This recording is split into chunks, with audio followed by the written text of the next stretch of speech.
The NFL season is here, and the Lockdown Defense Sports Network welcomes you to another NFL season. We are here to give you a front row seat to the pulse of the NFL. Join us every Tuesday night as we break down the latest news, dissect the hottest headlines, and fire off fearless predictions that might shape the future of the league. From the locker room drama to game-changing plays, we're just not watching football, we're living it. As the entire hit squad with young RG Robert Garcia, Coach Mike Dubb, the real AG Alex Givens, and yours truly, Coach Defense, joins forces with the NFL Nation Live crew, Ref Guru, Violator, and the Saudi pirate himself, Captain Jack Rackham. So buckle up, because this isn't your average recap. This is the Lockdown Blitz, where the takes are bold, the insights are gritty, and the passion runs deep. Let's go.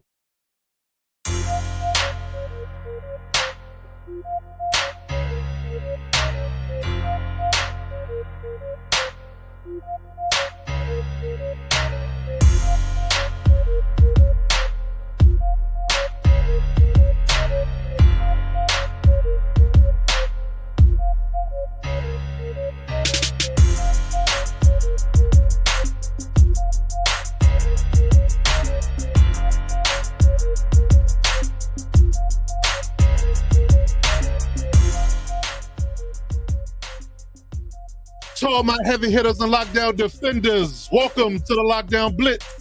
I'm your host, Coach Defense. Alongside with me today, the hit squad, the real AG Alex Givens, young RG Robert Garcia, Coach Mike Dubb, and the NFL Nation Live crew, Violator, the man himself, and the salty pirate, as always, Captain Jack Rackham. Gentlemen, what is happening?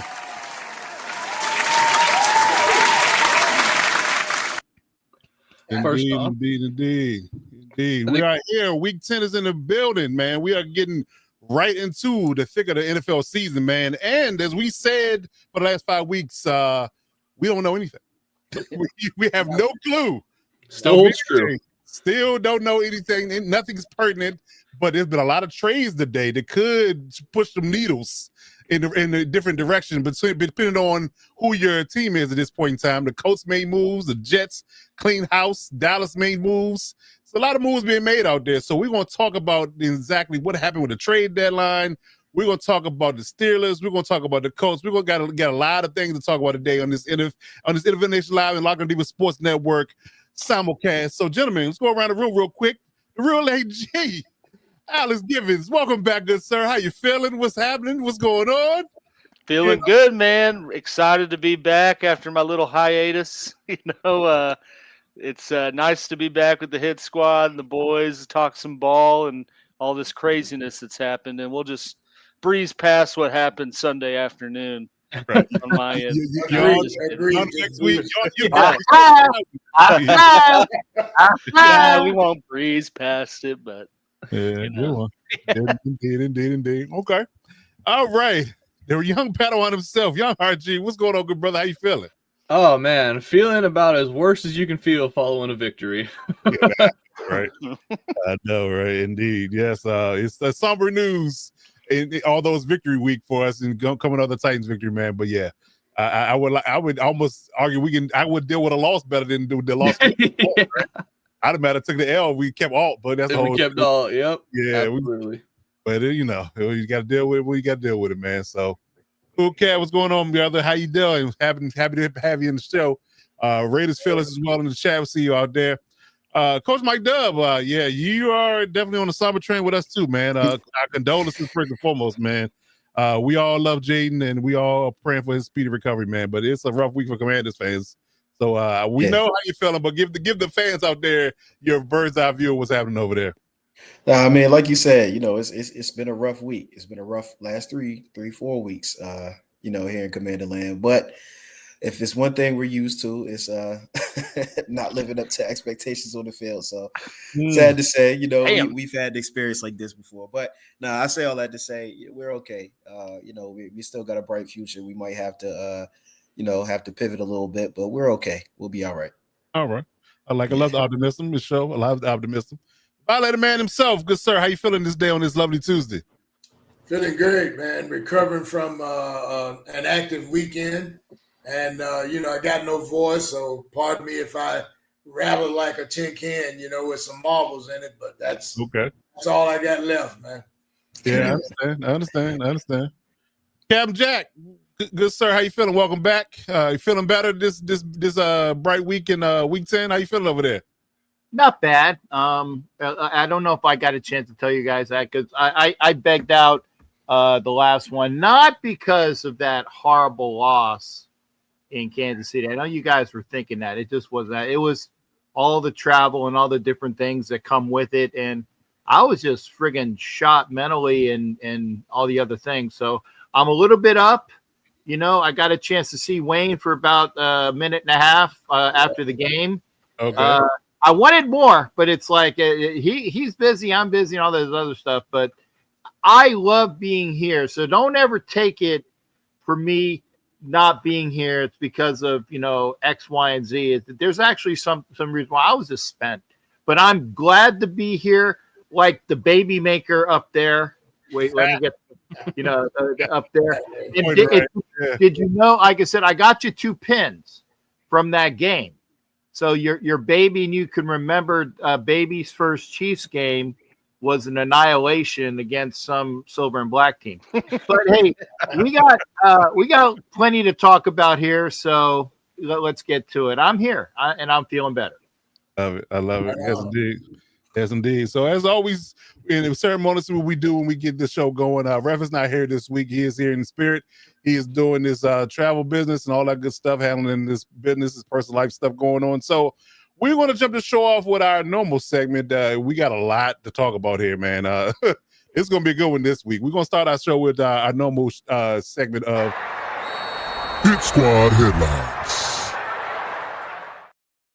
All right. So, yeah, we got a lot to talk about, man. The Hit Squad Headlines segment is going to be a good one. So we're going to get right into it, man. We're not going to waste any time because it is buzzing. I was telling the boys earlier today that, man, I can't believe this trade deadline. I was kind of concerned going into the early morning part of it. I was like, we're not going to have no news. There's going to be nothing to talk about in this trade deadline business. But, boy, was I wrong. The words of Lee Corso, not so fast, my friend. Yeah, they definitely gave us a good one. This week. So we're going to jump right into the trade deadline, the shocking news, the deadline buzz, everything that happened throughout the entirety of the trade deadline segment. We saw some big-time names move. So a lot of former first-round picks got new homes. That's for sure. We seen Quentin Williams get moved, Sauce Gardner, A.D. Mitchell was a second-round pick who I was high on coming out of college. Things of that nature. There's a lot of moves, people, shifting areas. Mozzie Smith has gone over to the Jets. So we're going to deep dive into it all. So we got the whole entire listing from top to bottom, from the start of the cycle to the end, and who was first and who was last in regards to what they did. It's a lot. It's a whole lot. So I guess we'll start by going around the room and get our, our first reactions to what the trades are and, kind of give you a spiel on who you feel like got better, who you feel like, is rebuilding, what were they thinking, who's on the win now train, who's on the I'm looking at the future type business, because there's some picks being thrown out there, the Cowboys, the Jets, just to name a few teams, got a lot of picks in the next 2 drafts. So let's start with the dad himself, the new dad himself, the real AG. Give us your take on the trade deadline, man. What do you feel about it? Who's on your radar, who got better? What are you thinking? Does anything on this list move the needle for teams going into the back half of the season? Yeah, so at first I'll echo what you said, Coach. It was a very eventful trade deadline for really eventful 2 hours. It seems like, and yeah, right. Most apparent is the Jets just went in a fire sale of trading all the people I didn't think they would trade and keeping the one that everyone was saying was going to get traded, which kind of blows my mind. But, I think the team that got the most, is primed to continue what they're doing is the Colts getting Sauce Gardner, because you look at, with Lou Anarumo, however you say his name. Anarumo. Whatever. Yeah. Lou Anarumo, he's the wrestler, right? He's the guy that kind of looks like me, right? Lou Albano. But you look at, that what he's been doing with that defense, and you look at the trio of Kenny Moore, Sauce Gardner, and Charvarius Ward. It's that's a pretty lethal secondary. That it is. So it's just I mean, they're going to be, continue to be problems if their pass rush can just do its job. It's going to be hard to score on that defense. And like I said in our chat when that was going on, I'm like, they clearly watched what happened in the Pittsburgh game. We're like, we can't do this. Right. But I will say for the Colts, it's also a really big, to me, it's a really big gamble on Daniel Jones being what he was at the start of the year and and that Pittsburgh game being an anomaly, because if he's not, they don't have first round picks to get their replacement QB. So they quite literally went all in. Yeah, they definitely did. And so, I definitely believe that they're going to, I give credit, with them changing regimes, Irsay passing, unfortunately, his family taking up the reins. They are being aggressive. They see opportunity. And I think I said this early on in the preseason that, I can just start the regular season, that the AFC's wide open. And they see an opportunity to get going. They could literally make some noise and maybe get to the Super Bowl. So they saw glaring weakness. They went all in. They invested heavy in Sauce, with him already on his new deal.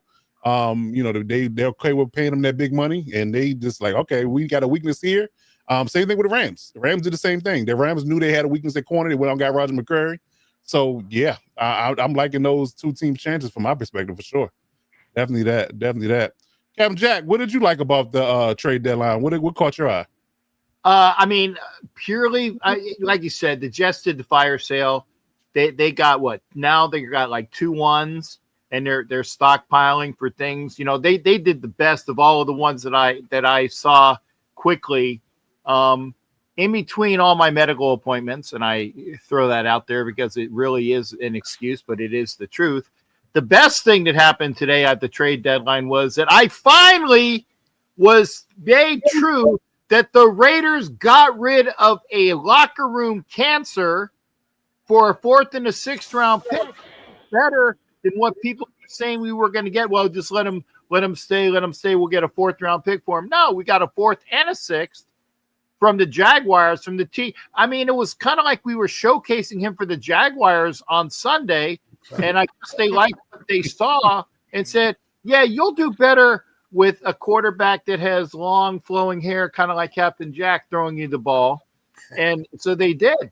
And so we got a 4 and a 6. But everybody that needed to get rid of people or get rid of contracts, it seems like the trade deadline in football is getting to be kind of like that last portion in baseball, where you get rid of the people before you can get them on a roster for the playoffs. Even though it's a bit earlier in the season for football, people are looking like, what do we need to put us over the top? Do they shop? They figure it out. And if they have a general manager worth of salt, they get it done. They got it done. And so applaud to all the people that did it. Did the Chargers get a tackle to take the place of Alt yet? Oh, never mind. So I guess everybody did what they needed to do at the trade deadline, but that's coming. Okay. All right, Coach Mike Dell, what you got on this topic? What was your reactions to the trade deadline? Well, some things happened leading up to the trade deadline, not necessarily today, that just had me saying it looks like Philly is poised to try to repeat. They just keep coming up on top. Pause, but like the biggest and like another thing is like I just can't help but wonder, like, if you're opposing GMs, at what point do you stop answering this guy's call? And I understand that if it's a beneficial deal, it's a beneficial deal, but you're making your opponent, like, you're making your competition very strong by making these deals with them. And it's like, I know Dallas had a lot of calls from Michael Parsons, and we talked about this in the chat, that I'm pretty sure they turned down some better deals to send him to somewhere where they wouldn't have to see him twice a year and, things like that. And even though the Eagles haven't traded inside the division, there's some trades that they made where it's just like, all right, can we get something else somewhere? Maybe we can deal with somebody else just to keep this team from being as strong, but he's definitely the best GM in the league. Wheeling and Daly, he's not afraid to get on the phone and make a deal happen. I know a lot of teams left some deals on the table. We saw, the Chiefs didn't pull the trigger on Breece Hall. There were some other teams that didn't pull the trigger on some other guys, and we saw them, clearly get moved to other places where they could have made a big difference. And I think the difference between Philly and some of the other GMs is that they're not afraid to pull that trigger. And I think that that's what's going to put them over the top. I'm seeing 3 guys that are quality starters here. These aren't just, role players. You know what I mean? I agree. These are quality starters and quality difference makers right away at positions of need. So just putting that together with an already strong roster, as much as I hate to admit it, with them being a division team, they made all the right moves and they pretty much came out on top of this in this trade deadline, in my opinion. Yeah, definitely agree with that. Now, I was going to say the Philly take for you because I know that's your bag. But yeah, I definitely agree that they address all the issues that I underscored in our preseason coverage that were going to be issues for them. Again, another GM being aggressive and understanding what's going on right now and having, trying to maximize the window that they have with the current roster that they have. So yeah, I definitely agree. Philly is on the books too, is trying to get back into that conversation and be the favorite for NFC. For sure. Yeah, and you just mentioned something too, like the fact that they are striking now. I think sometimes people take advantage of how big that window of winning is, and it closes very, very quick.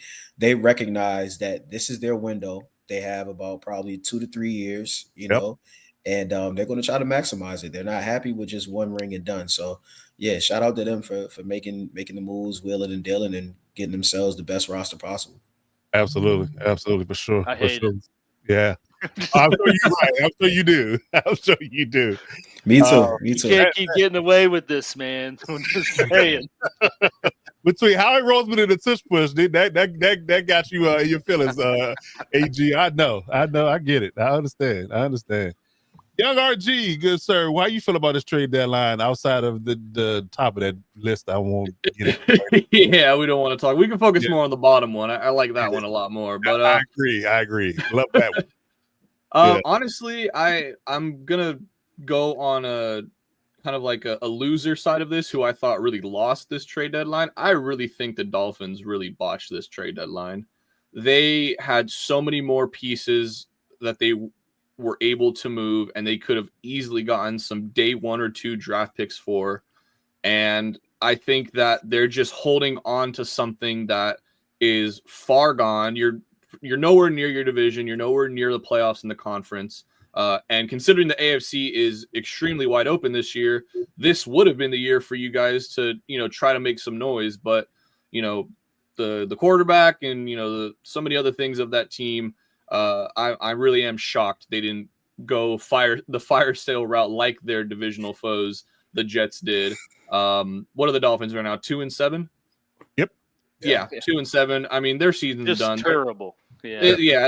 Honestly, they're just terrible, and I don't know what the point was of holding on to some of these guys. May I interject on that one? Just as I'm not from. I didn't stay at Holiday Inn Express last night, but I am in Florida, so I kind of have some of that Florida mentality.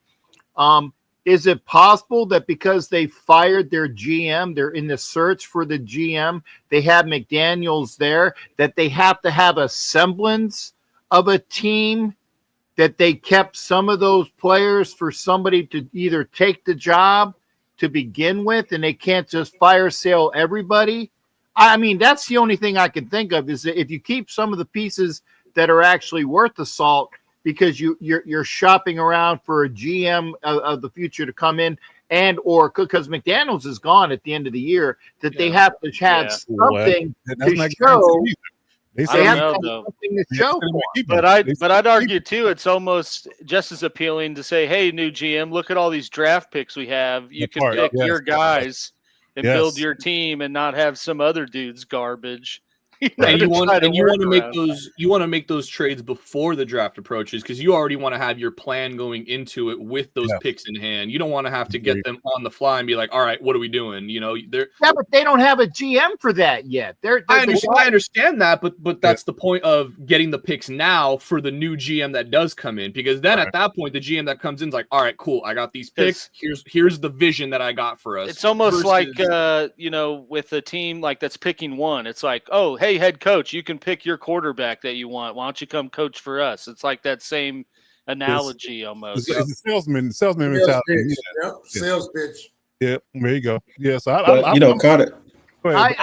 understand, but I'm just saying you got to have, because you also got to sell it to the fans.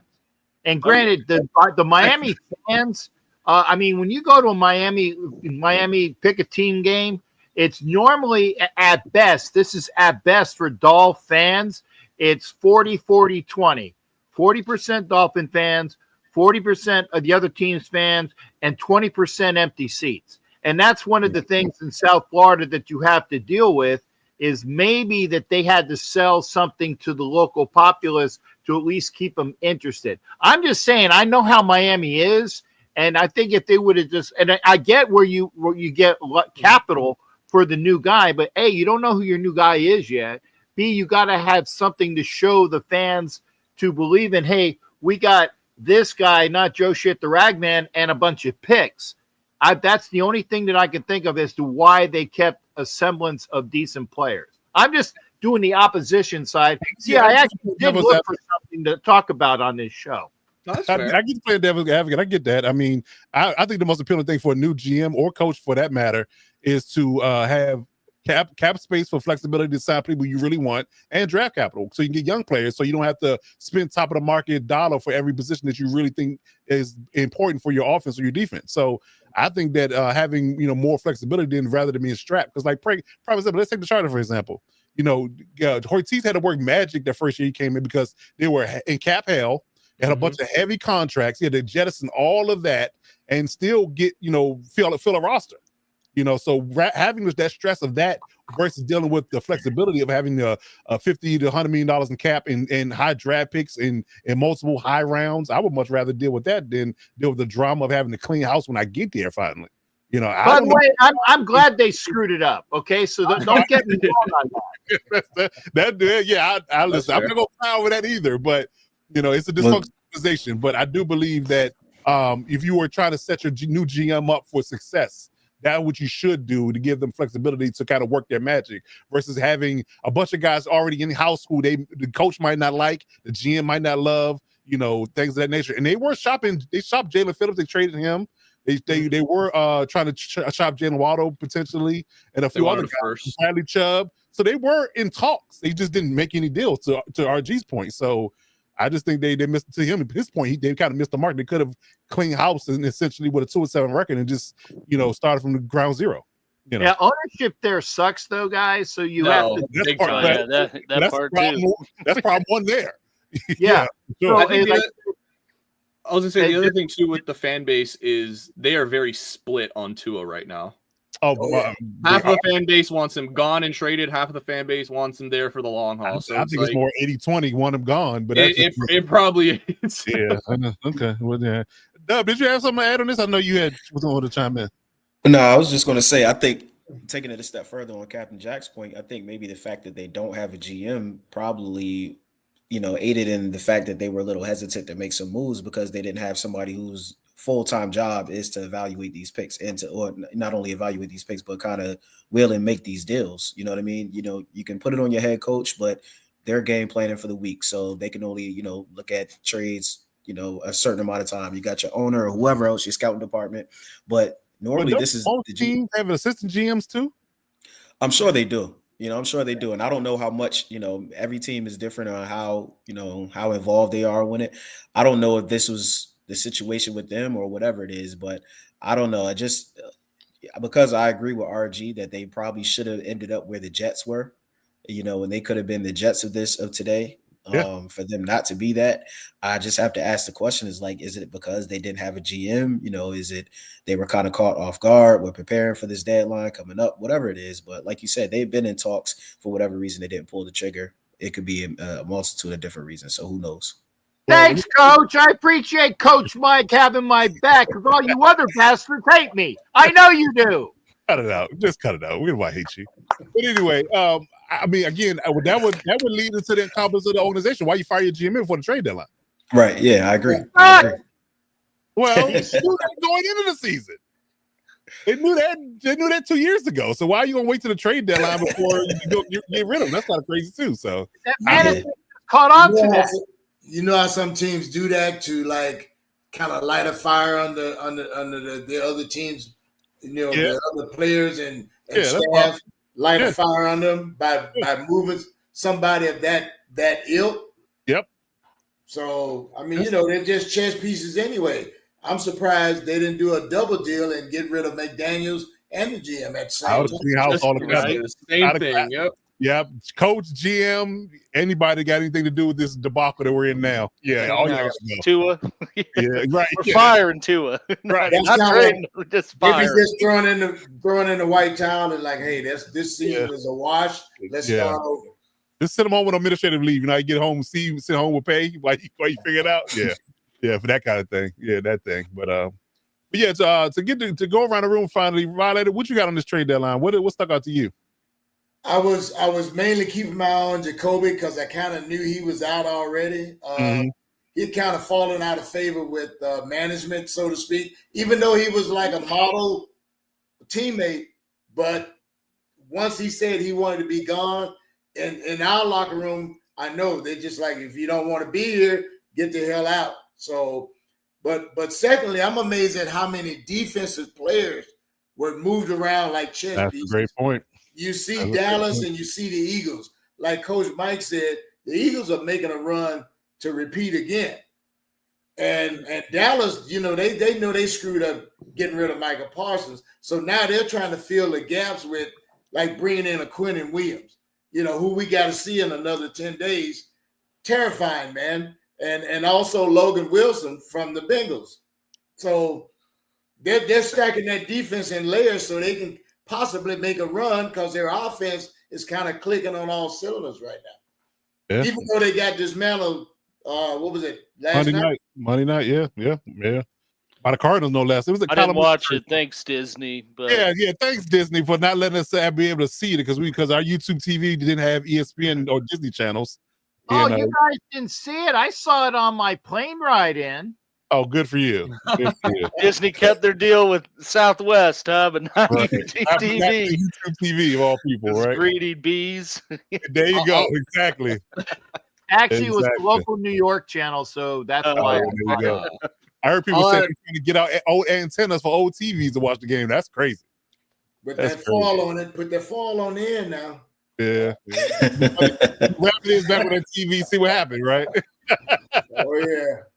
Indeed. Just adding on real quick to what Violator said. Yeah, I did a quick count of that. So there was 22 trades made from all these players here. 14 of them are defensive players.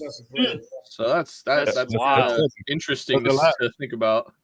Yep. I feel like it's easier for a defensive player to transition mid-season though than offense. It is because you don't have to pick up as much. You don't have to pick up as much. Fundamentals and the basics of defending an offense stay the same regardless of where you're at. Yeah, stunning doesn't change. My technique doesn't change. My 3 or 4 eye, and my zero tech, all that, and my wide 9, all that stuff doesn't change team to team. So yes, I would definitely agree. Do I have a gap and run defense? All that stuff is pretty simple. All you got to do is learn terminology from a defensive perspective, and you're golden. And hell, they could just tell you, "Hey, blitz, hey, go." Right. Like, you're hot. So much other communication going on the offensive side, they'd never know. Exactly.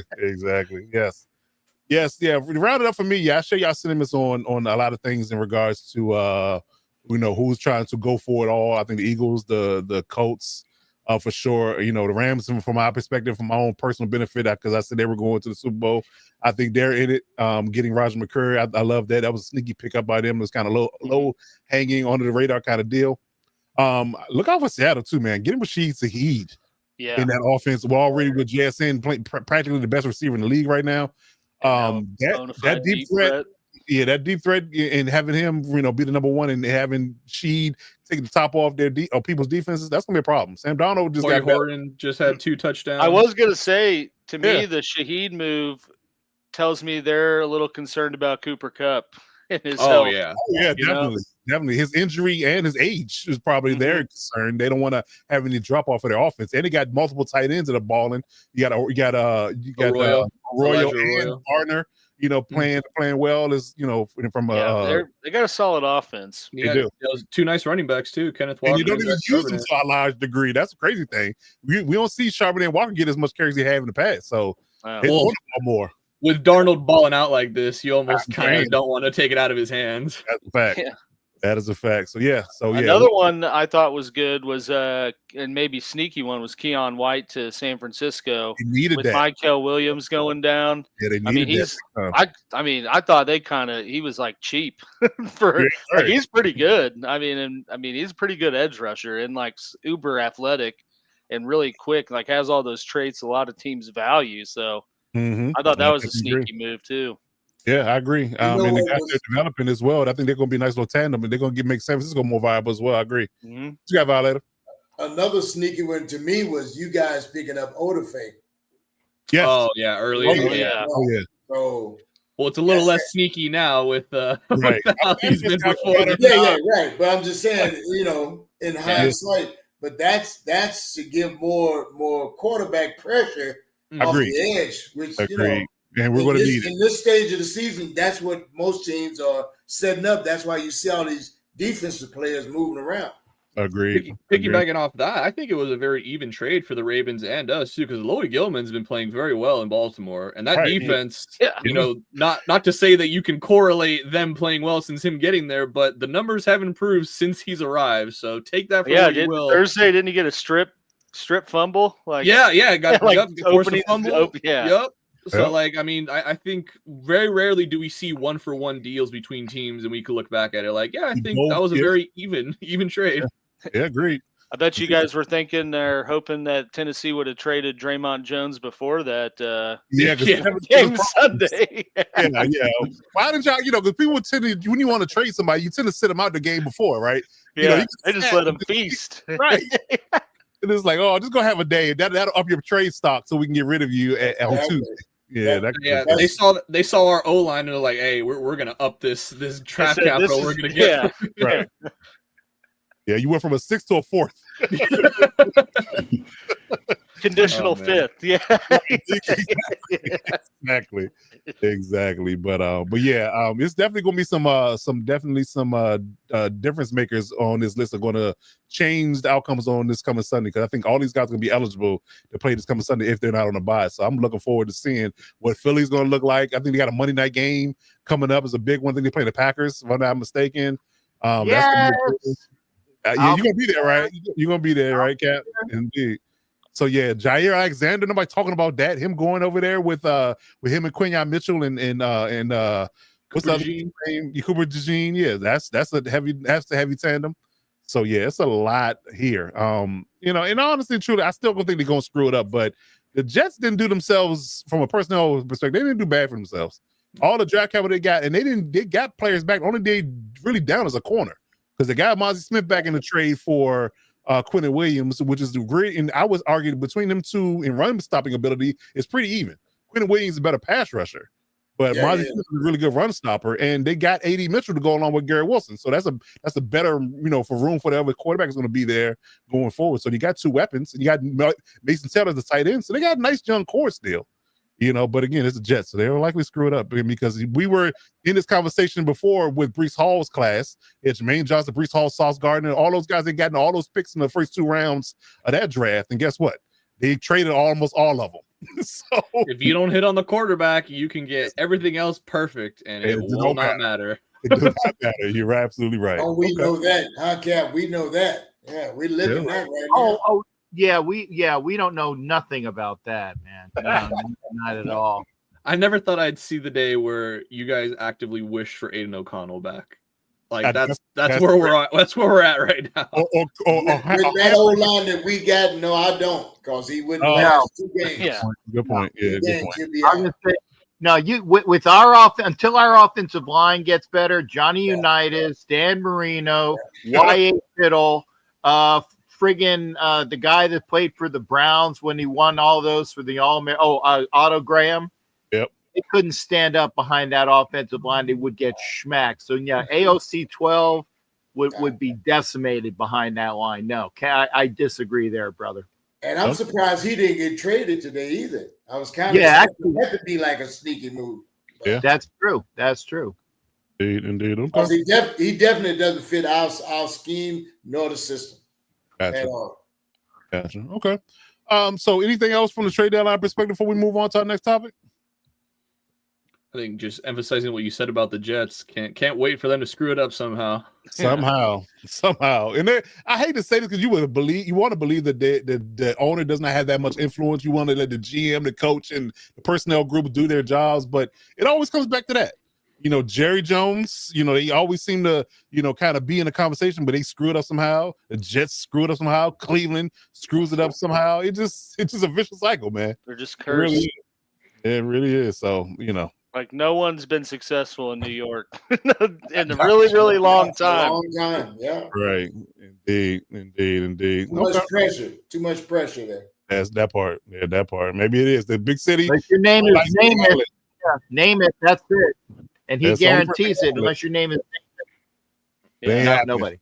It ain't Somehow happening. they made 2 AFC championship games with Mark Sanchez, but that's it. Go figure it out. Yeah. That was a defensive they doing. I think that was all Oh, on for the, sure. yeah, all on the defense. I didn't even want to say Mark Sanchez's name, but I had to. For the reference, yes, or you can say Rex Ryan, maybe. Yeah. Butt fumble McGee. There you go. Yeah, Yeah. but, Don't say that too loud because he's where he's at right now. That might be a conversation for another day. Just saying. But yes, indeed. Talking about defense. Let's talk about Mike Tomlin. Despite the fact that they won against the Colts, and you always had those weird games where you're just a mismatch for a team. But again, this led to clearly the Colts going out and getting Sauce Gardner in a trade this past trade deadline earlier this afternoon. But holistically, we've been talking all season about the Steelers, right? And how they're built, I guess you can say in the old school way. So I want to get a conversation going to the panel regarding how we feel about Tomlin's method. Do we think his method of, spending the most money on defense, getting all these defensive stars and players on his side of the ball and not being that good, quite frankly, they were good on Sunday, but they haven't been good all season. And also, for the simple fact that it's a more of a pivoting offensive league now, do we feel like that his, defensive-minded mindset, defensive-minded culture and his, I guess you can say, ability to kick the can down the road with these quarterbacks not investing in a future franchise guy, all these methods that he has going on, he just watching and repeating. Do we feel like that's outdated at this point, or do we feel like it can work in any facet? I'm going to turn it over to Violator first. Do you think that Mike Tomlin's method is outdated? Does he need to update, get more current, or will his method somehow pan out? I don't think personally his methods are outdated. His defense is getting old. Okay. Yes. That's what I'm saying. Yes. His defense is getting Yes. old. Hayward, as great as he was, he's on his last leg, and I've seen him get dominated in a couple of games. But his methods aren't outdated because it's about being smart and being physical, and that's the Steelers since I've been watching them as a kid. Sure. Physicality. Yeah. Okay. And ever since they lost, Roethlisberger retired, they've been in that musical chairs of getting that right QB. So, Okay. All right. So yeah. So it's I not. don't think it's outdated per se. It's his defense has gotten old on him. Gotcha. Okay. All right. RG, what do you think about this situation? Do you think Mike Tomlin's his methods are outdated, or he just have to figure it out as he goes along?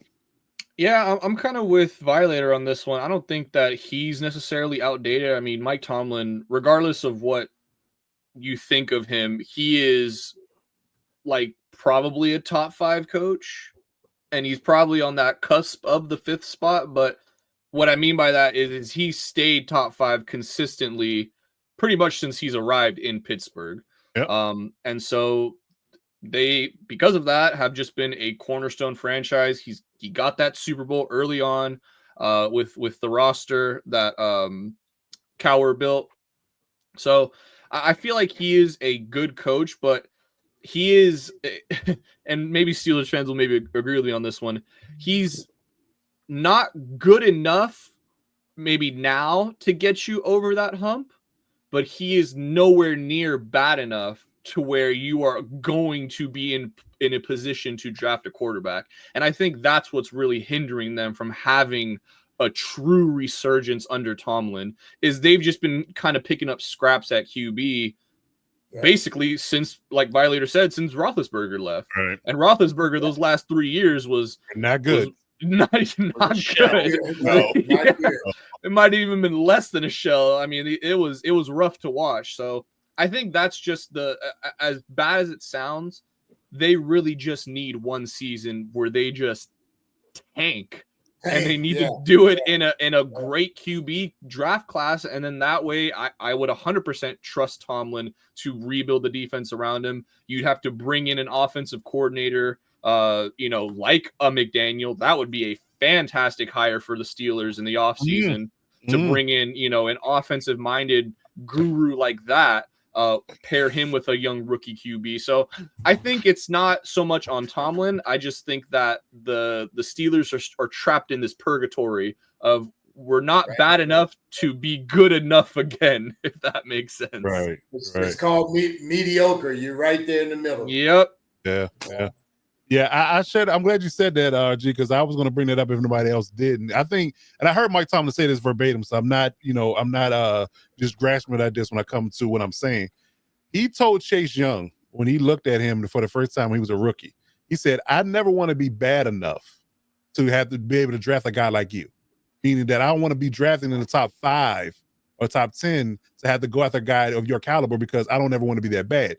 Hence the issue that he has. That he wants to be good enough, at all times. So he don't ever want to kick the can down the road, tank for one season, and get back right. He don't want to do what the Jets are doing, to kind of clean house, and then rebuild through the draft. He wants to be able to always be relevant, always be good, which, to his, I guess you say, detriment, is kind of hampering them from getting, closer to a playoff win or closer to a Super Bowl again, because you're never going to reset. You're always just recycling. You're always retooling. You never rebuild it. So when the defense gets old, you have to rebuild it at some point. I think the thing is, too, what's crazy about Tomlin is he's probably one of the very few coaches where if he went to ownership and was like, hey, I think it's time for us to enter a rebuild, he'd probably survive the rebuld. Like, not many coaches can 100%. Say, like, and that's why a lot of coaches, hesitate when entering full rebuilds, because they're like, damn, I'm probably not going to have a job when this is all said and done. Right. Yeah. But that's the respect that Tomlin has earned over his absolutely.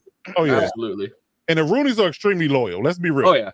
Rooneys are extremely loyal. So he would definitely survive rebuild, in my opinion. So if he went to them tomorrow and said, hey, I want to be able to, kind of, be a little bit under the radar for a year so we can get ourselves a quarterback and we can, move forward and rebuild everything from there. Because I think that's the problem we're having. We can't get over the hump because our quarterback is not good enough. Yeah, I completely agree. All right. Mike Dubb, what you got on this topic? Do you think that Tomlin's outlook is outdated, or is he you just got to do something different? No, I don't think it's outdated at all. I think, as a matter of fact, I think it's kind of, I don't want to say ridiculous, but it's a testament to the era that we're in now, where we almost expect people to be okay with losing more than we do to be okay with, competing every year. Where it's like, Mike Tomlin is the ultimate competitor, where he's saying, we're going to put together a competitive team until I find the guy that's going to take us over the top at quarterback. And if you look at, one thing about Super Bowl contenders is you have to have a good defense. You don't have to have a megastar quarterback to win a superstar, but you have to have a capable defense. You can look at the Super Bowl winners, unless your name is Mahomes and Brady in the past few years. Of course, other than that, the teams that have won have been pretty solid, defensive teams. And those defenses have been what's kept the Steelers relevant for their entire existence, not just the last, few years, but their entire existence. And switching it up now, I don't think, everything happens in trends. offenses have different trends. At one point in time, it was the Wildcat trend. And at one point in time, it was the bell cow running back. And then it was the two, the two running back system.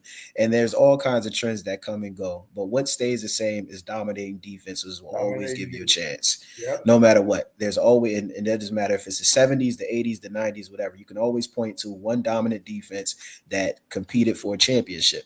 So I think that you're going to outlast these trends of, people wanting the high scoring offenses and the big name quarterbacks and all this stuff like that. And when all is said and done, the winner is going to be the team that has the most consistent defense that can cause turnovers and probably a team that can run the ball.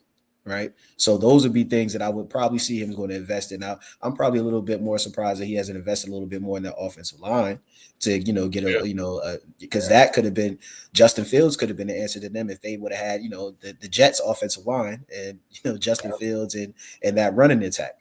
So, if anything, I would say maybe, run the ball and play some defense and go off of that. But I don't think his approach to defense is outdated at all. We can just go look at the trade deadline like we just talked about. Look how many defensive players are taking to the trades. So, clearly other people are trying to beef up their defense because they're trying to keep up. I think that he knows what he wants to do. Of course, finding the right guys to do that. And then, I think it was Violator that said the defenses get older. That's just is at some point in time you're going to have to rebuild him. But I think what he wants to do is the right way. He's the ultimate competitor. You compete, and then you never know what's going to happen if you compete. So you might only win 9 games in the regular season, but if you get into the playoffs, you never know what's going to happen if you got that defense and you're able to compete. So no, to answer your question, I don't think his approach is outdated. I welcome it. I wish we had more coaches that wanted to compete and weren't so quick to throw in the towel and start all over again and all those things like that. So shout out to Tomlin. Okay, that's what you just said, Coach Mike. Too is like they know what their identity is, and it's tough defense. Yeah, that's it. The Chicago Bears are in denial. I mean, really, like they're in denial of what their identity is. What their identity could be, or what what I mean. And they're going to be in these shootouts, and they're going to be in these games where they might win it, they might not. It's just all kinds of things. And even my Commanders, you can put all your faith into the quarterback, and then what happens? God forbid that quarterback goes down. You know what I mean? And then what happened to that defense that you didn't invest in? So, I think Tomlin has the right idea. It's just about finding the right guys. Okay. All right, Captain Jack, what you got on Mike Tomlin? I mean, it has been said. It's not that the theory is wrong. Is that the fact that their defense with Hayward and Watt being oft injured, and they got rid of their defensive back and he traded them to the other team for another defensive back that both long in the tooth. They're not getting the guys they need. They need an influx of heavy hitters, okay, that work. I mean, hell, you could take a guy like Robert Spillane that didn't do crap with the Steelers, bring him over to the Raiders, and he's an instant impact player, and then go gets a contract with the Patriots. So they have the guys there. They just need to either get an influx of them and keep them or recycle them out. Like you said, Mike Tomlin has always been a 500 or better coach. I thought it was last year that they said, well, this is the year that they don't get 500. And they did. They got 500. So the fact is that they, like you said, they're bobbing and, bobbing on the waves, man, not too high, not too low. But they always, when they were good, and by the way, folks, it's Ben Rapist Pervert. You get the name right. Okay. I know what you guys said before. No, Ben Rapist Pervert. When they got rid of him, okay. Captain Jack does not reflect this network. By the way, I was told by the FCC I couldn't say that on Ken Thompson's show too, but at least I can say it here. Anyway, when you get rid of that quarterback, right? They've always had a decent quarterback and a decent running game, and then they go ahead and they get rid of Najee Harris. Yeah. It's not Tomlin. It's that they have a great, better than average defense that's long in the tooth. They need younger players on a better system. And, oh, by the way, they need quarterbacks and an offensive line and running backs that can handle stuff.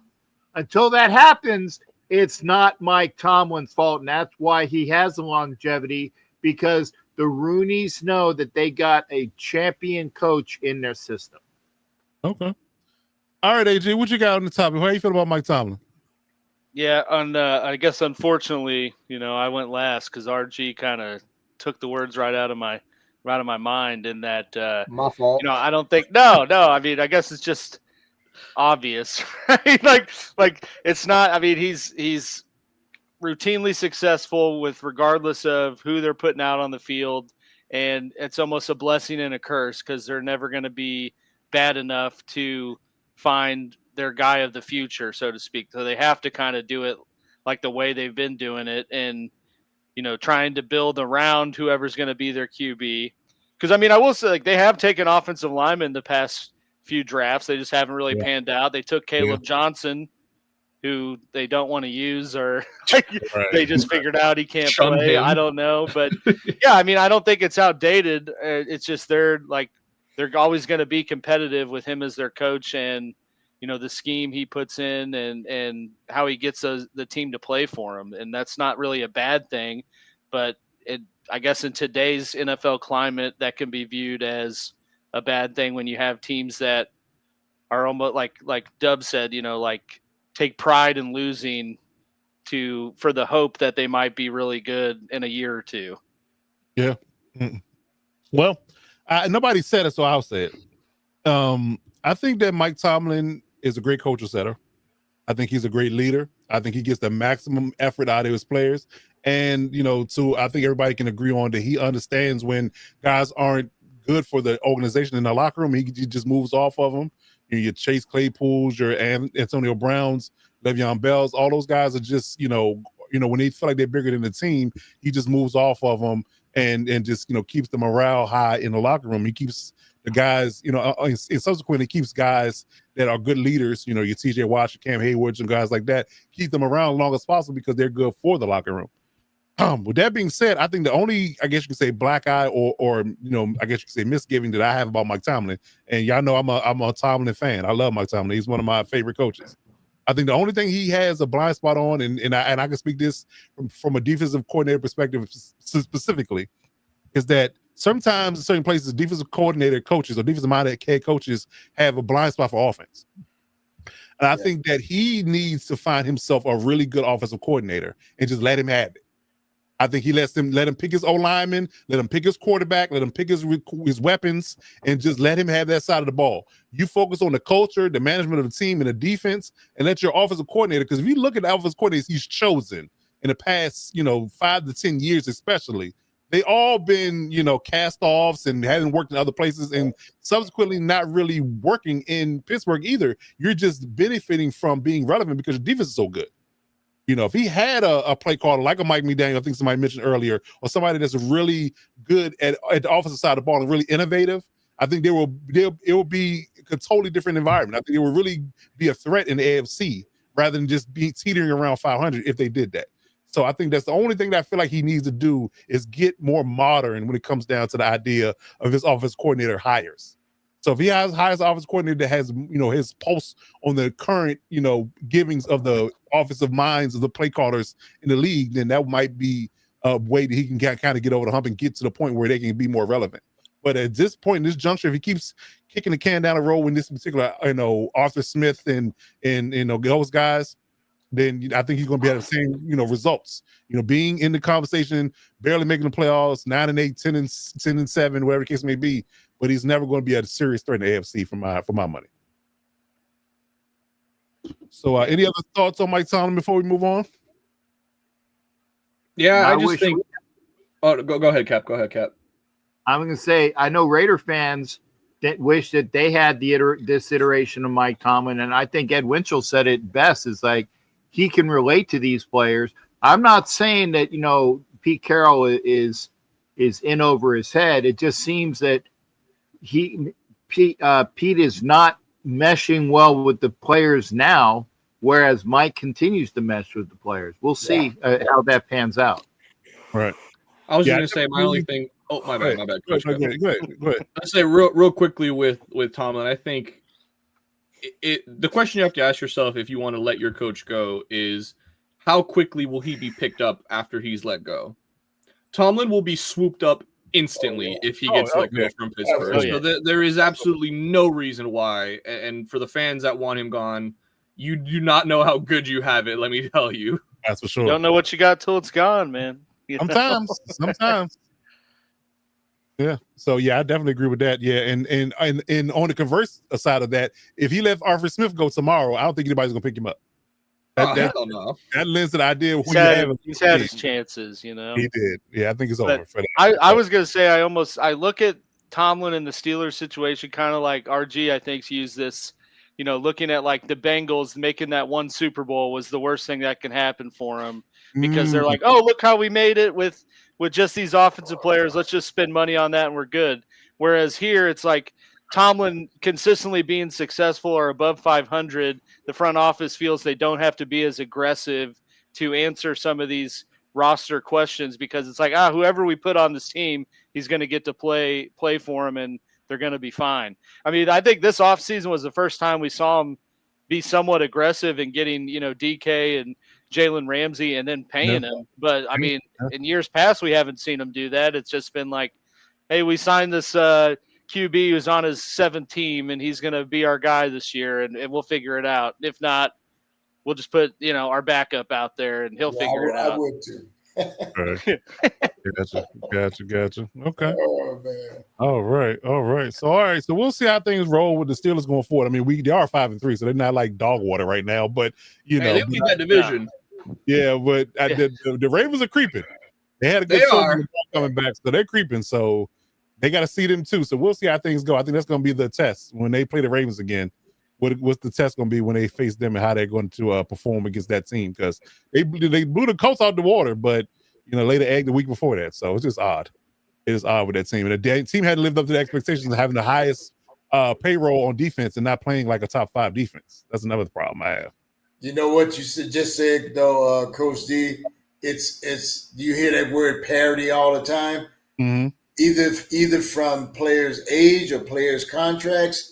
You see a balancing out of it, and though everybody wants that young rookie, you know, that stud, that rookie don't know as much as the vets, and teams are so desperate to win now that they'd rather have, like what Pittsburgh did, bringing in Metcalf, and they just shipped out a great receiver, I thought, to Dallas.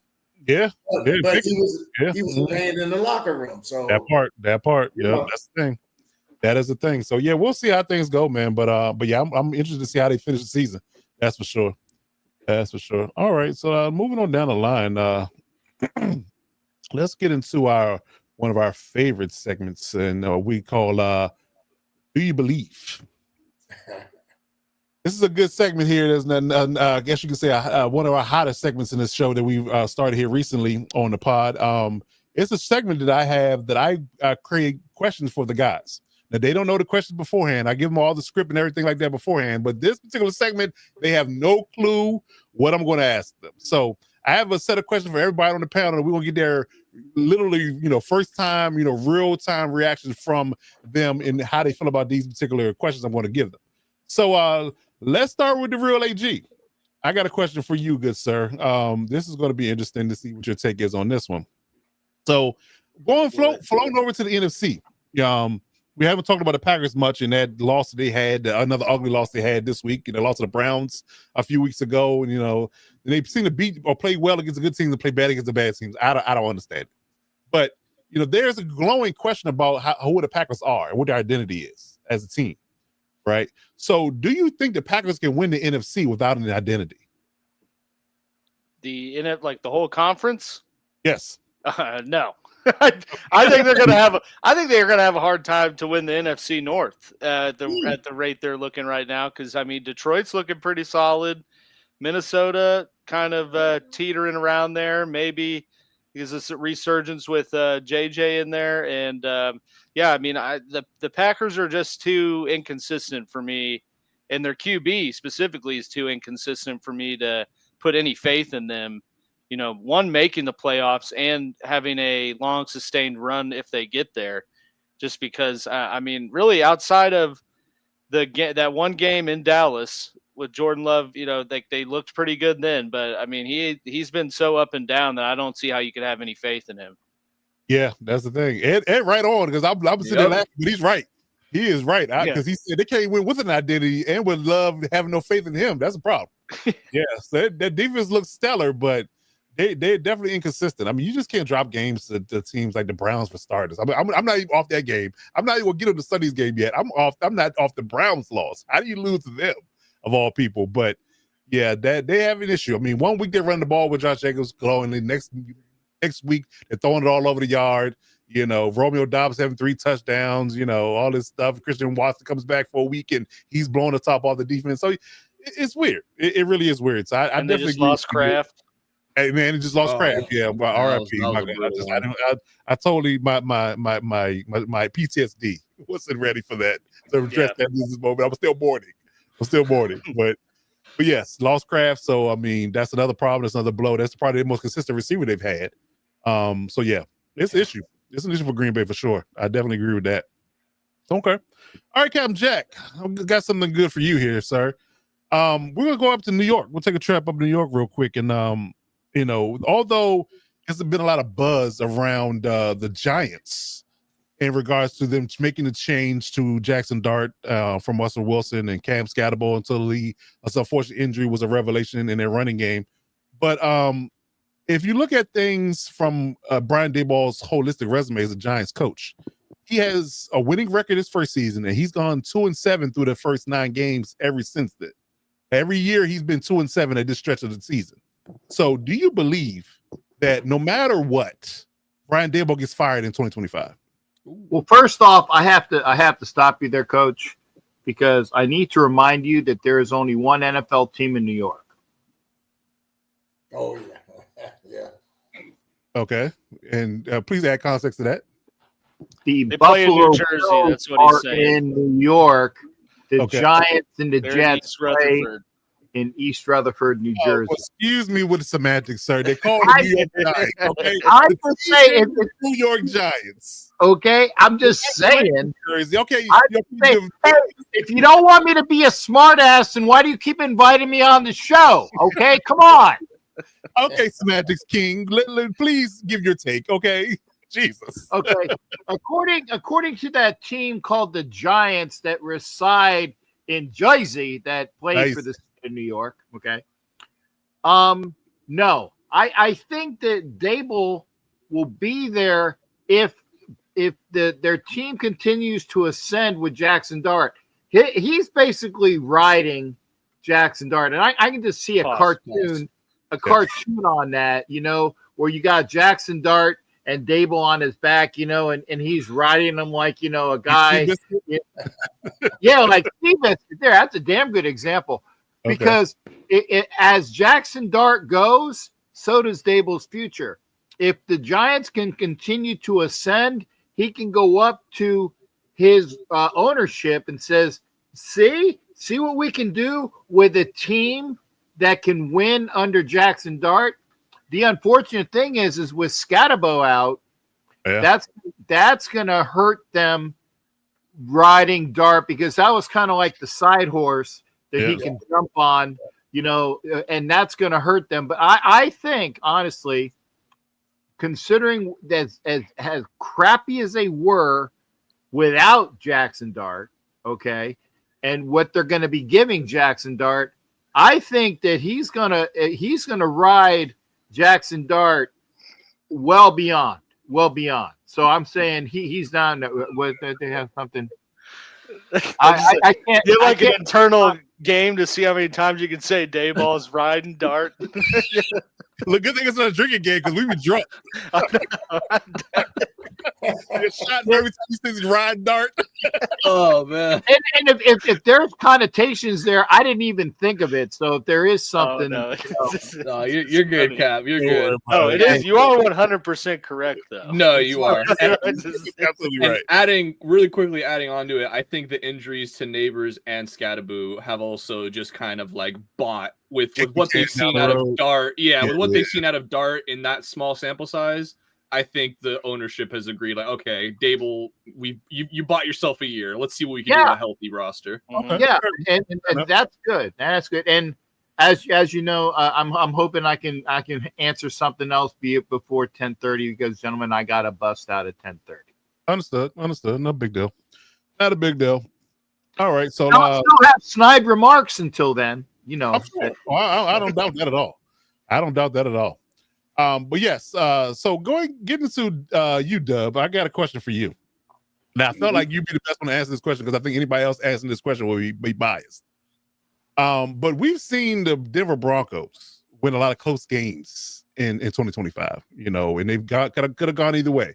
I think somebody said they were like a play away in multiple games from being under 500 and being 7-2. So do you think with their current roster and their current personnel grouping, do you think the Broncos can keep winning close games and get themselves into the playoffs? Yeah, I think it's possible. You know, part of winning close games means, you know, it's when what's the saying? Hard work meets opportunity. That's what luck is, or something like that. You know, luck is when hard work meets opportunity. Whatever the case is, I think that's just that's kind of what they're doing. Is they're putting themselves in position to capitalize off of close games, whether it be missed field goals or questionable calls, whatever it is. It's hard to win in this league. So anytime that you can put together any type of win, I think that says a lot for them. So, and we're talking about, you know, this is wins that they've had against the Eagles and, you know, Dallas and, you know, they played some easy teams, but they also have some quality wins up there. So I think as long as you can compete, then there may be a chance that you can get in there, especially the AFC is wide open. So I think Denver does stand a chance. Do I think that they can ride this wave all the way through the playoffs? Now that's a different animal. So to your question being, can they get to the playoffs? I think they can get to the playoffs, you know, by winning these close games. At this point, they just have to keep themselves from having a complete debacle and losing, you know, so many, you know, games in a row, whatever, having like a series losing streak. If they can, you know, rattle off a few wins here and there, then they should be pretty well poised for a wild card spot. But once you get in the playoffs, I think they are going to have to start winning games as opposed to other teams losing them. And they're going to have to start making some noise at that point. But I think they can definitely get to the playoffs with this. Okay. I like it.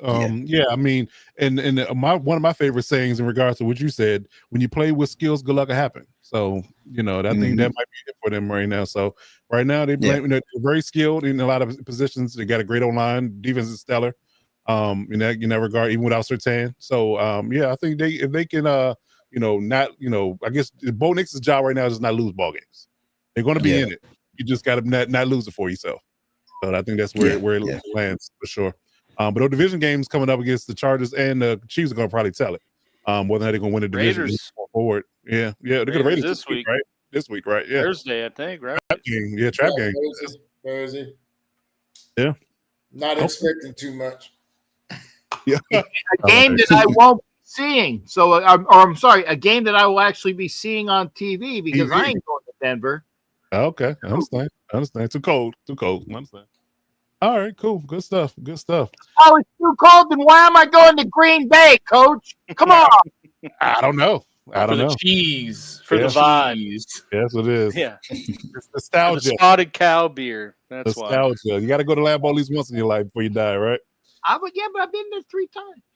Oh, all right. Good stuff. I wanted to see a real football game between the Packers and the Eagles. That's why I'm going. Respect. That would be a good one. It will be. Definitely will be, for sure. All right, young RG, I got a good one for you. What you got, Coach? All right, so, you know, much as to Alex chagrin, we saw the Bills beat the Chiefs on Sunday afternoon. You know, with their ceremonial win in the regular season, right? Yeah. So do you believe, because this is a question in regards to what their weapons look like today, do you believe that the Bills can compete in the AFC without a number 1 wide receiver? Yes. I truly believe that because their wide receiver room is very similarly built to Green Bay's in that they have a lot of wide receiver 2 talent, but not necessarily somebody, you know, like when Diggs was there, he was the clear number 1. You know, they haven't had that obviously since his departure. They got a nice pair of tight ends as well with Knox and Kincaid. So I think they have very good complementary pieces in the receiving room. And then I think where it matters most is the running ability with Josh Allen and, of course, having James Cook. They are, of course, a run-first team by all means. James Cook and Allen, it's a very similar duo to kind of what we thought Lamar and Henry were last year, where the threat of either of them taking a ball all the way to the end zone, 80 yards out is very real at any given time. And so I just think that because Josh Allen is so good, he doesn't need a wide receiver one to, will them to a Super Bowl potentially. I just think more so than that, they need a defense if they want to be able to try to compete, in the postseason. And for what it's worth, they showed out this past week against the Chiefs, holding the Chiefs team to only 21 points when they've been, easily the hottest team in football up until that point. Is no slouch at all. So I think, yes, they can do it without a wide receiver one, but they definitely, I'm a little shocked that they didn't go a little bit heavier into this trade deadline. I agree. I thought they might went out and got themselves another defender or two. Completely agree. I think they do, like my boy who I was high on in the draft finally got on the field, Maxwell Harrison. So I think they might have a little confidence in him and his ability that we'll get back at some point. Yeah, I love Harrison. I love to come out of the draft. He was running stride for stride with Worthy. I was like, oh no, that's not good. Exactly. Yeah, that's 4-3-0 versus 4-2. So it was a tight one. It was a tight one. So yeah, I definitely agree with that. So hopefully they have a little bit of confidence in who they have currently, who they're getting back from injury. Milano's finally healthy, so maybe they can make some noise. But I was wondering how people felt about their receiving core. So that was a good take. Good take. All right, Violet, they had to change the question because it was a Cowboys question, but they shit the bed on Monday night, so I'm going to leave them out of the conversation. So I'm gonna pivot to with some later news for you, sir. Do you believe that Sauce Gardner puts the Colts in the contender conversation? Wow. I'm gonna say no. Sauce, as good a player as he is, he still hasn't locked in with that focus. He seems distracted at different plays, different times of the game. So even though he's a good piece, rendering that he can stay healthy the rest of the season, but no, I don't think he's a major factor. Even though he's a big name, I don't think he's a major factor in what the Colts do. I think it's going to hinge more on Daniel Jones. That's a good one. That's a good one. And we saw when their running game was. If I would have said he's a good pick, you guys would have got on my ass so bad for that. What's that? What did he say? That was a little mild. What you were saying about Ryan was egregious. Come on, man. And you doubled down in it too. Yeah, you like quadrupled down. There was no connotation in that. That's the point. That was straight up just, straight up riding. Good ride, man. Straight up right. And there was nothing. And I would have made sure on that would have been like a Captain Jack crack. I swear there was nothing on that. Hilarious, bro. Hilarious. Yeah, Jack. We know we're sad over here too, brother. Appreciate the condolences. The prayer circle for Justin Herbert's health for the rest of the season has already commenced. So that part, for sure. Yes, we definitely are in mourning right now. We hope our quarterback one stays upright the rest of the season. That's all we hope. Yeah, honestly, that's the win at this point if Herbert doesn't get hurt the rest of the year. That part, Coach. I got a question for you if you're ready for it. Let's go. All right. So last week we talked about our two playoff kind of hopefuls at the beginning of the season, the Patriots and the Panthers. The Patriots obviously look very good with Drake May. That looks fantastic. Panthers are unexpectedly 2 games, they're 5-4. My mistake. 5-4, yeah. But they're a game over 500. They're over 500 right. for the first time in who knows how long. So my question to you is, they just gave Chuba Hubbard that massive contract last season. Yep. Rico Dowdle has been the best running back that room by far. Although he got fined for 2 pumps, but I'm protesting. I'm protesting that as well. Damn it, I was going to say that before I left, man. It was only 2 pumps. I thought 3 pumps got your flag. That's what I thought. Thank you, Coach. Thank you. You're welcome, sir. We're on the same page. damn it, they need to learn the rules, man. I'm You saying, can we did just rap don't here do for that that. third one. Just We don't did do rap that here third The to one. best part Oh. too is he did it. He said, "I'm only doing 2." Only doing 2. And he did. Right. You got flagged for it, man. Still got flagged. So yeah. So my question ultimately is, what would you do if you're the Panthers here? Do you hold on to Dowdle and give him a deal and ship off Hubbard Chuba. somewhere? Right. Or do you stick with Hubbard and you're like, you know what, Dowdle, it was a nice 1 year kind of wonder, but we gave this guy, we have money attached to him. He's who we're rocking with. Well, you also got to factor in the fact that they drafted a kid, Jonathan Brooks. Jonathan Brooks. So he's going to come back from ACL, and they thought he was going to be the man. They gave Chuba the contract as a safety net because he was coming off ACL, so they had to wean him back slow, which ironically and unfortunately enough, he tore it again. So I think this really just depends on what they feel about Jonathan Brooks coming back from his rehab yet again with the second torn ACL. Do they have faith in that? Or could they dangle him or Rico as a trade piece and maybe go back in the draft and get another guy? But I think Chuba is the consistent. Like, I'm not the quote unquote Derrick Henry or the Jonathan Taylor of this outfit, but I will be a consistent back for you, and I'm not breaking the bank in regards to my contract. So I would believe that they will probably lean to the idea if Jonathan Brooks is going to come back healthy, because when he's on the field, he's healthy. He might be better than both of them, if he's healthy. So if he comes back healthy and they have faith that he can run the ball with the tandem of him and Hubbard, I think they lean to those guys who they already have under contract for long term versus them trying to pay another running back when they already have 2 on the roster. So I think that's where they probably lean to the idea of they can kind of either letting Rico walk or trade him and keeping Brooks and Hubbard going forward long term. Well, they won't be able to trade him because he's only on a 1 year deal. So after this season, he's gone. So that if they wanted to have traded him, it would have had to have come today, before. right? Yeah, it would have had before today. So now you're kind of handcuffed in that regard, because he could end up walking for nothing. And if Brooks doesn't end up being what you hope he could be, and I honestly don't know after the start to his career that he's had with these injuries, how ACL twice is not good. That's not. Yeah. So I mean, I feel like if you're the Panthers, you would want, and I mean, Dowdle's only 27, so I mean, you could easily give him a 2 year deal maybe and keep him and Hubbard around. That'd be a nice 1-2 deal. But I agree with you. I thought they should have traded him. His value was never going to be higher than it is now. Right. I mean, competitive. They're competitive, and I know me and Coach, a little bit before the season may have predicted them to be, but I just don't think they're going to be able to compete with the rest of the NFC. So I thought they could have probably gotten maybe a 3rd round pick for him, maybe. Yeah, they're that team that if you don't play well, they're going to beat you. They're that sneaky, scrappy team that they're not necessarily a contender or a perennial playoff team at this point, kind of fringe. But if you come, half stepping into the game in the first half, they're going to be messing around, be down 14 to 21 points, and you wonder what the hell happened. So they're ascending, they're building. I definitely believe that they benefit from teams playing down to them.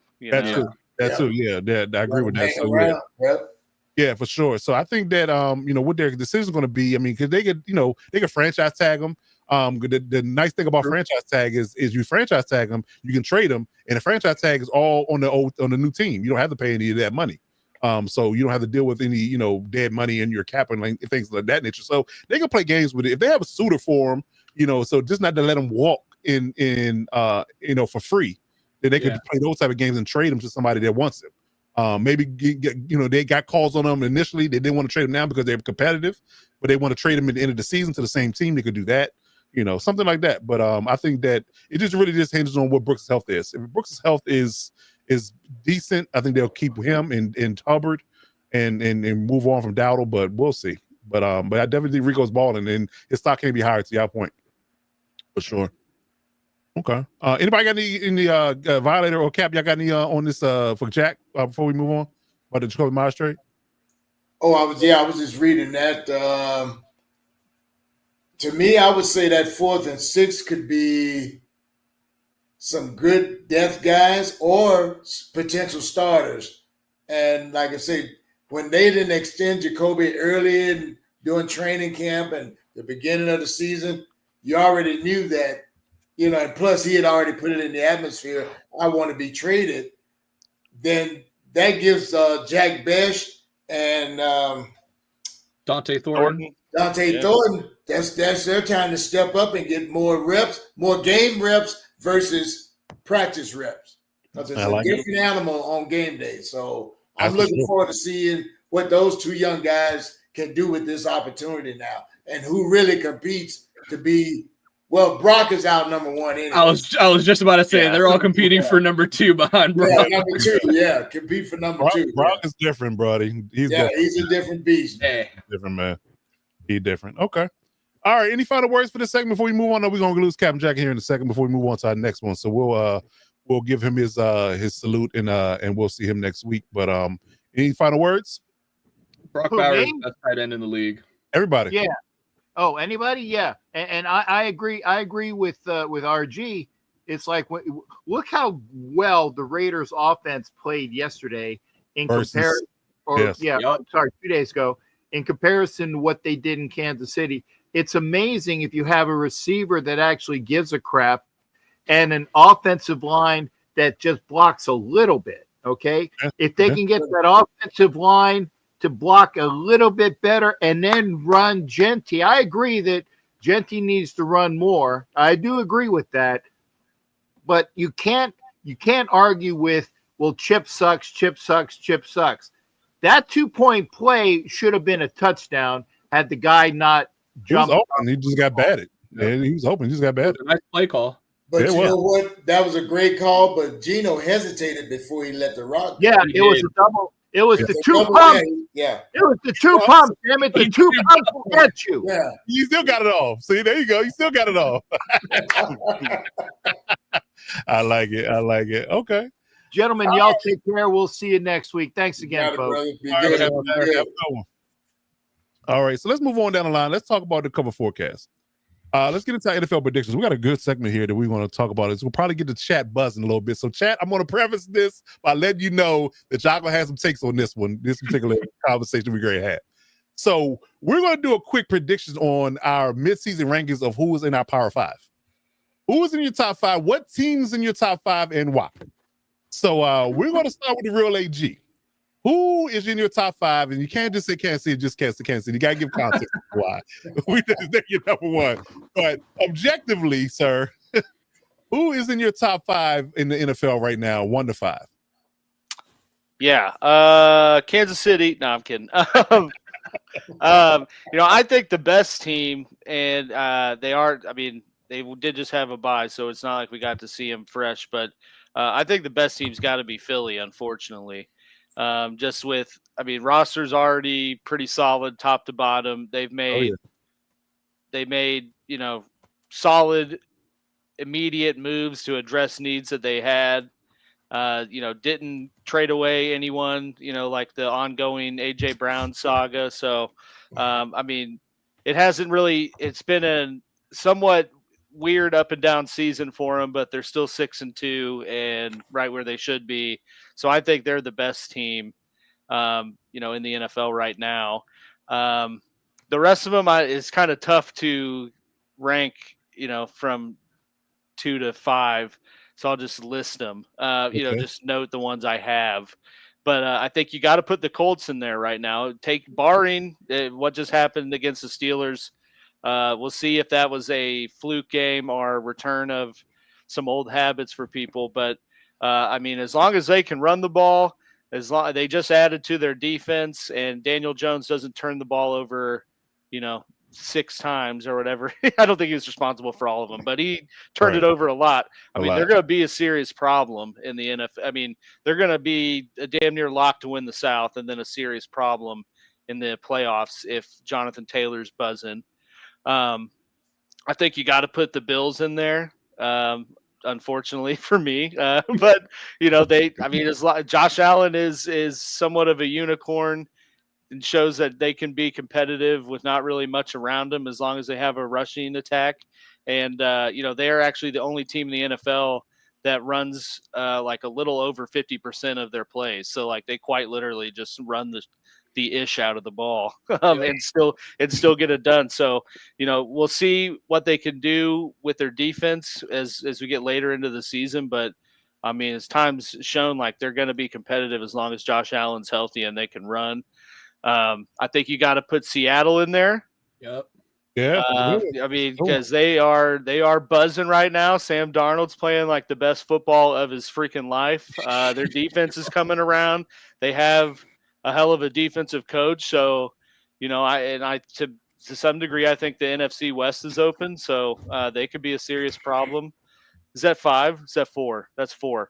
5th one, I'm not going to put my team in there. I would have. For sure, I would have been boasting if they won Sunday, but they didn't. So I think you got to put the New England Patriots in there, man, because they are buzzing at the right time too. Drake May is, looking better and better each week. Defense is getting better. Vrabel's just turned the culture. So, and they beat the Bills, so they're primed to compete with them to win their division. If not, make a wild card slot and make some noise. So those are my 5.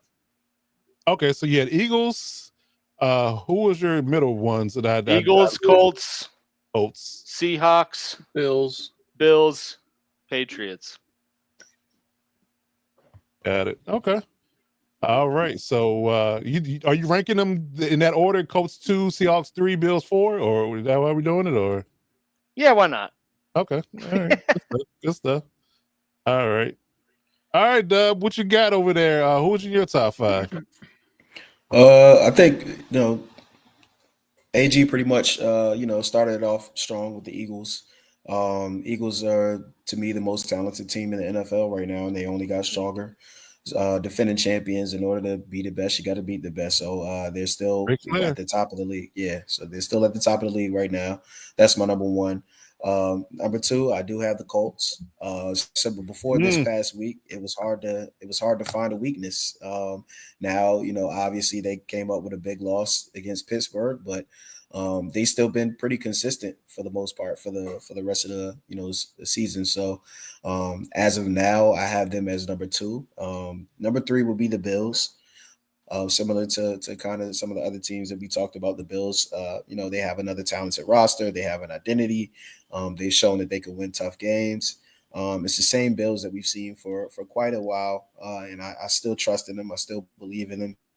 The question is, what's going to happen when they get to the playoffs? But as far as regular season, they're still a force to be reckoned with, and I still have them up there in my top 3 as the number 3 team. Number 4 team is where I started to get, a little, I guess I had to question a little bit. And I thought about the Seahawks and I thought about some of the other teams, but I actually put the Rams at number 4. There you go. I like what I'm seeing from there. Yeah, I like what I'm seeing from the Rams. This is a team that I was big on coming into the season. They had a really good season last year as well. Quiet as kept.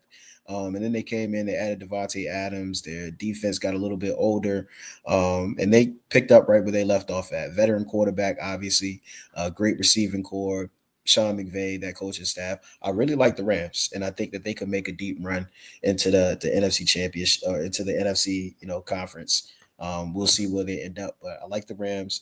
And finally, to round it out, I'm going to go with the Packers, and I know that is a tough one because they've had some really bad losses that that and a tie. Bad losses and a tie, all to sub 500 teams, not good teams. So one would say that they played down to their competition, which can't be a good thing. But similar to kind of what we've seen from the Eagles in the past and some other teams in the past, I think once they figure out their identity, or once they not even figure it out but commit to their identity, I think they may go a little bit further. And possibly what may happen with the Packers is I think sometimes they may get a little bit more experimental against these lesser teams, or these quote unquote lesser teams. And they have it's almost like, all right, we're going to work this thing to this game. We're going to try to work this against this opponent, as opposed to going with their bread and butter and going what they know can win. But I think overall, they're another team that, when they commit to their identity, they're one of the top teams in the league. And I do believe that they'll get it together. I do believe that they'll get all the bad losses out their system. So I'm going to go with Green Bay to round out my top 5. Okay. So we got the Eagles, Colts, Bills, Rams, and Packers. Yep. All right. There it is. Okay. All right, RG, who you got? Who's in your top 5? Yeah, I'm gonna go with the majority here with the top two. It's definitely Eagles and Colts. Top team in the NFC, top team in the AFC. Just gonna regurgitate the same thing. For the Eagles, it's simple. They're the champs. And to be the best, you got to beat the best, as Coach said. So until they they had a little bit of a rut there for a minute. They look like they've rebounded nicely, had a very nice trade deadline, as Howie usually does. So yeah, I think the Eagles are firmly in that top spot in the NFC. And then very similarly to the Colts, I also thought it was a great deal they made for Sauce Gardner. They had a weakness. They addressed it in a big way. They're going all in. They're putting all their eggs essentially into Daniel Jones's basket. And to do that following a 5 turnover performance, definitely just reinforces the idea more that they are fully bought into him. So, we'll see what the Colts can do this year. Obviously, that fan base is riding extremely high. They were expected to win maybe 4 games this season. I know, right? So yeah. They're definitely the highest on the vibes meter right now. Third, it is going to be the Rams for me. The Rams to me are just I believe, yeah. So it is different from Coach Mike's. I do have the Rams at third. Matthew Stafford is playing like an MVP right now. He is playing some of the best football of his career, and he is well into his 30s. That the 1-2 punch with Puka and Devontae. I mean, it's just absolutely deadly. They have a nice tight end room there. Obviously, Kyren Williams, Blake Corum, they got a nice pair of running backs as well. Solid O-line. I mean, Matthew Stafford just doesn't turn the ball over, and I think he's up to like 20 plus touchdowns now, only like 2 picks or something this year. His numbers are just insane. So yeah, definitely going to have the Rams there at 3, probably right beneath the Eagles in the NFC. For 4, I am going to go with the Patriots. The Patriots have had kind of a easy schedule, to say the least, but they've also had some pretty impressive wins in there. Obviously, the biggest one coming against the Bills, and they obviously lead that division currently with that head-to-head win over them. They have a much easier road to finish the year. They were like top 3 with easiest schedules coming into the year. I think them and the Niners were the top team in each conference for the easiest schedules. So yeah, I just think that Drake May's also playing some MVP caliber ball. And that defense is the defensive pieces that they acquired in the offseason, all that money they spent has proven to be paying off so far into this season. And for the 5th spot, I am going to put the Bills there. This is where the Bills finally do slot in. Probably didn't have them in that top 5 spot before this past week against the Chiefs, but that was a huge statement win at home. So that is enough for me to put them into the top 5 role again. Josh Allen, I mean, nothing needs to be said about him. He's constant, MVP caliber player year in and year out. James Cook is in contention for one of the best running backs in football, probably top 3 with Bijan and Jonathan Taylor right now. And that defense looked like it was coming into form, obviously against the Panthers. But, we say that as the Panthers, but they look to be kind of a frisky team that can, cause some upsets here and there. And then ultimately, the big game against the Chiefs. I just think the Bills are trending up. They have a really nice win to bounce back off of. And I would not be surprised to see them and the Patriots, flip-flop as the season goes along. It's going to be – I don't think we were expecting the AFC East to be very competitive. I think we just all assumed the Bills were going to run away with it. So now that they have a little bit of competition in there, it's definitely making some enjoyable football to watch for sure. Okay. So you got Eagles, Colts, Rams, Patriots, and Bills. Yes, sir. All right, there you go. Okay, good stuff. All right, Violator, who you got in your top 5? My top 5 is pretty similar to you guys's, but I'm looking at the weather, the time of the season it is. The weather changes. You're going to need teams that's going to be able to ground and pound, and be more balanced. So I'm going Eagles first because they're relatively healthy.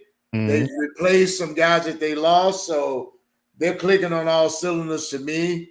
Second, I've got the Colts because that's another team that's balanced. They're not loaded with superstars per se, but they have a balanced attack in the way they do it. And that, as long as they got Jonathan Taylor healthy, they can control the clock and shorten games. Yeah. That's my number 2. I'm going to step out. I'm going to go with the Lions. Okay. I'm gonna go with the Lions here. Again, you're talking about balanced attack, and they can play at any pace they want. Jared Goff is, like I said, a seasoned veteran, so he's seen it all and done it all except get to that next level. So I'm looking for them to make a move, and then I'm going to throw the Ravens in. Well, the Bills is my number 5. I'm going to throw the Ravens in there.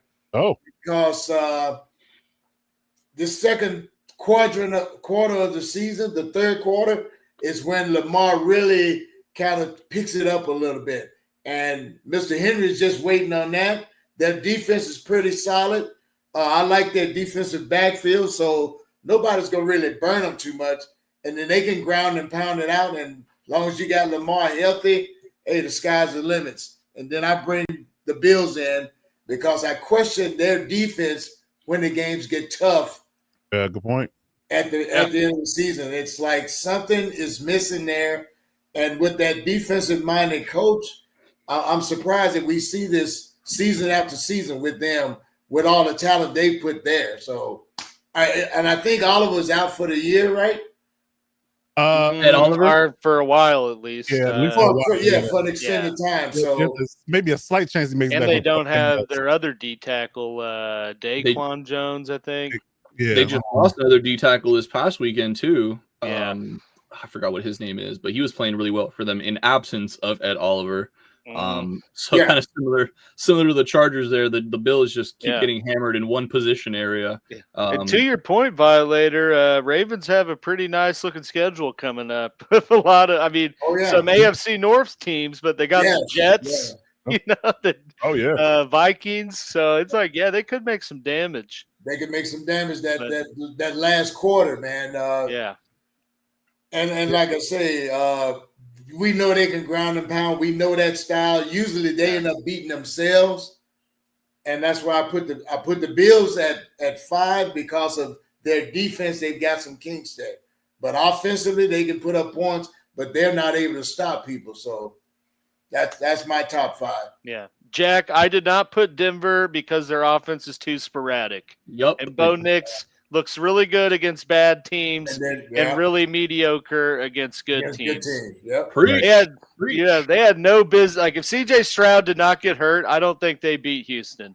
I agree with that. I completely agree. Although Davis Mills actually came in and played. It's not just me being a hater against an AFC West rival. I am not sold on their defense is stellar, but their offense has to be good to keep them in games. And Agreed. I don't know if they can do that all the time. And they still got an O-line issue too. Yeah. That's that part. So yeah, I think that's where we land on the Broncos. Because I don't have in my top 5 either. But to review, Vada, you got Eagles, Colts, Lions, Ravens, and Bills. Yeah. All right, there it is. All right, good stuff. Now mine is a little bit different. I ain't gonna lie to y'all. I don't have y'all same sentiments on y'all top 2 or 3 actually.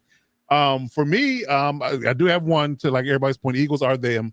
They only got better at the trade deadline with addressing all the issues that they had with Jalen Phillips and bringing Brandon Graham back.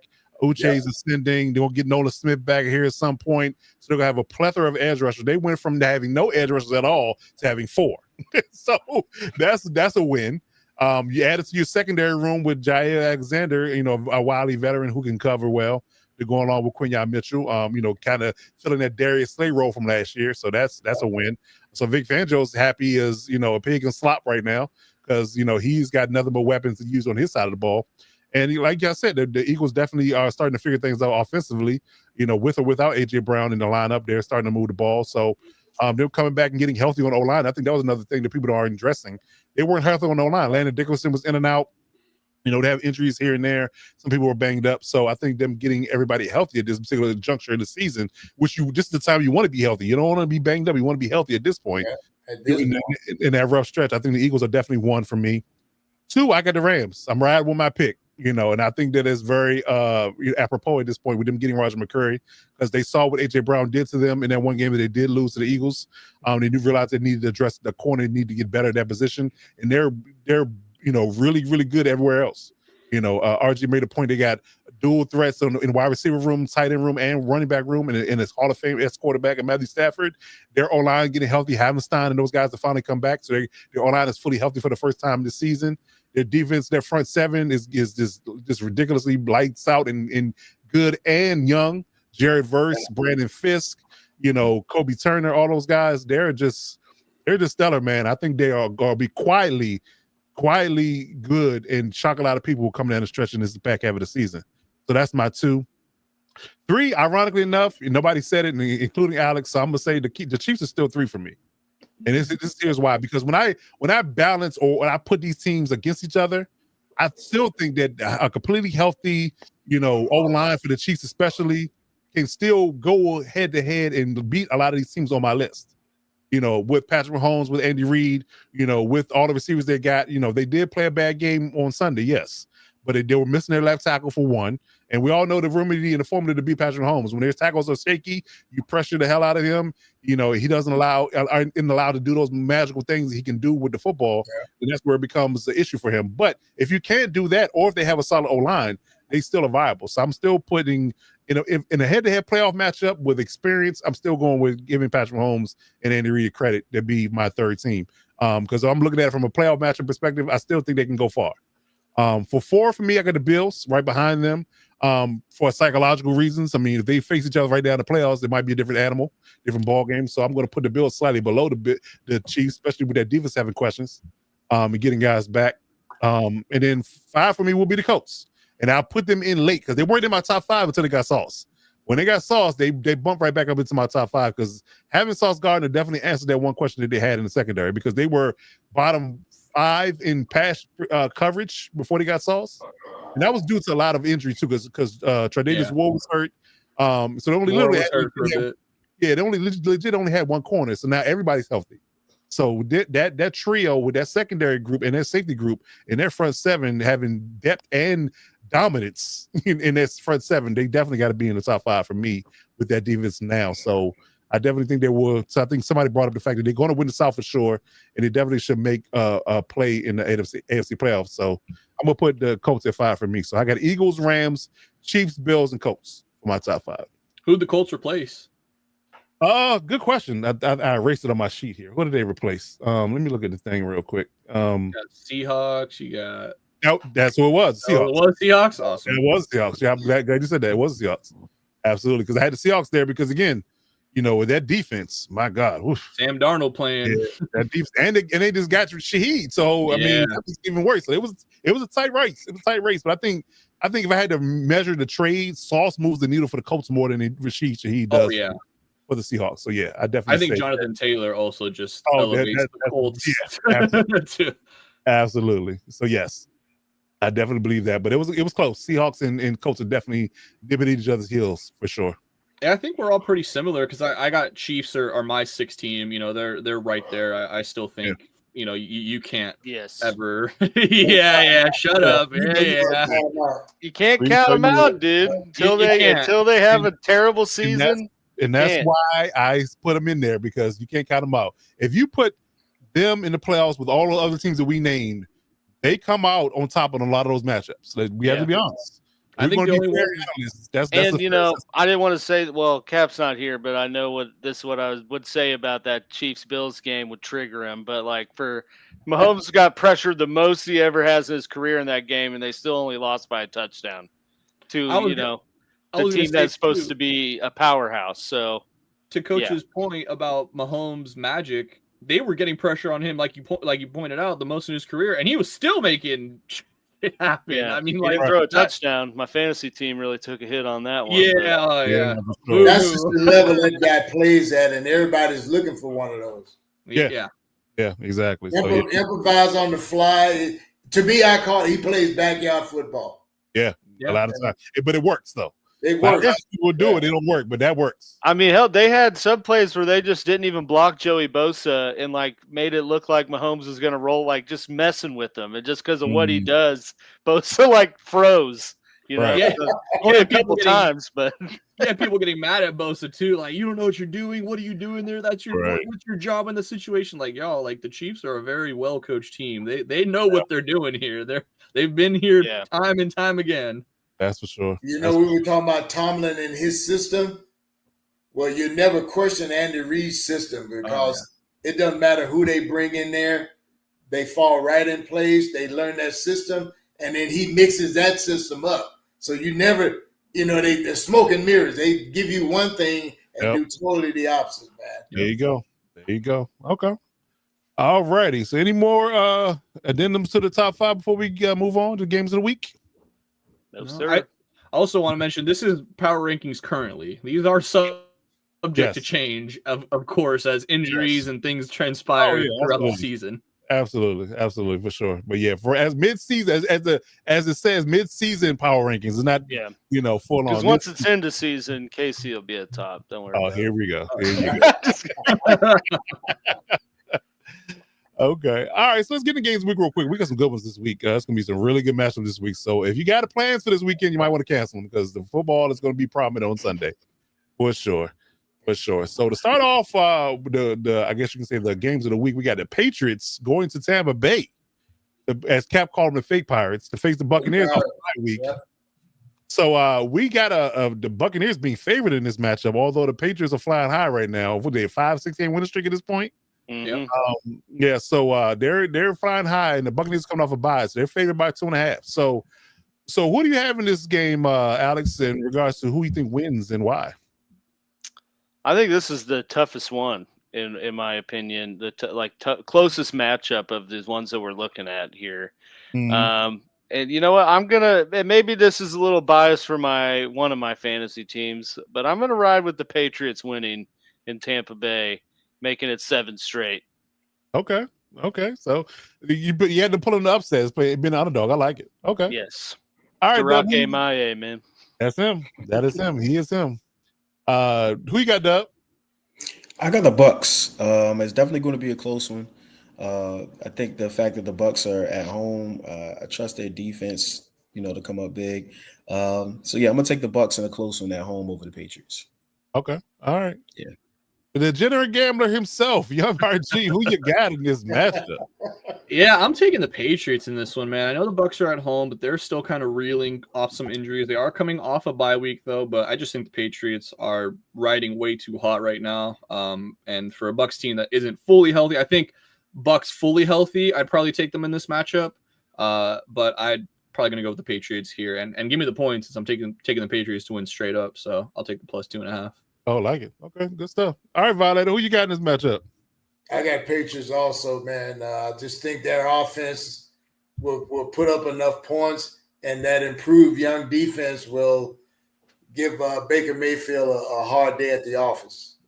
That's a good point. Especially in the interior. Milton Williams doing the people in the interior. It's not for the faint of heart. He's not playing games with people. If they were underage, it'd be child abuse. People question that signing too when they got him. They're he's not worth that money. This and that. He's looking to be worth every penny. Every penny. I would argue he's one of the few conversations you can have that you paid the money and it worked. A lot of people go in, pay all this money, $120 million in one off season because they have it and it don't work out. But this particular outfit is working in a lot of facets. And them getting Christian Gonzalez back in week 3, they took off from there. Yeah. They needed a lockdown corner. Once they got that, it was curtain. So yeah, I'm with y'all. I'm riding with the Patriots, man. Until further notice, I'm riding with the Patriots, especially with them being underdogs. Even if they don't have to win a game for me, they just got to cover the spread. Yeah, I'm definitely going with the Patriots in this one. But I do think they win. It's a warm weather game. You can't ask for much more in November. If you're a Bostonite and going into Florida for a game, that's money. That's the rest of the vacation. That's a vacation, right? Exactly, indeed. So okay, all right. So the Rams, we talked about it in a lot in the previous segment. They're all going to San Fran. Little short road trip, not too far. LA to San Francisco, not too far. They're going to San Francisco to play the 49ers this week in the divisional matchup, and they're actually favored on the road by 3.5. So Violator, who you got in this matchup? We're going first this time. Who you got in this matchup with Rams or 49ers? I got the Rams, and I think they go double digits. Ooh, wow!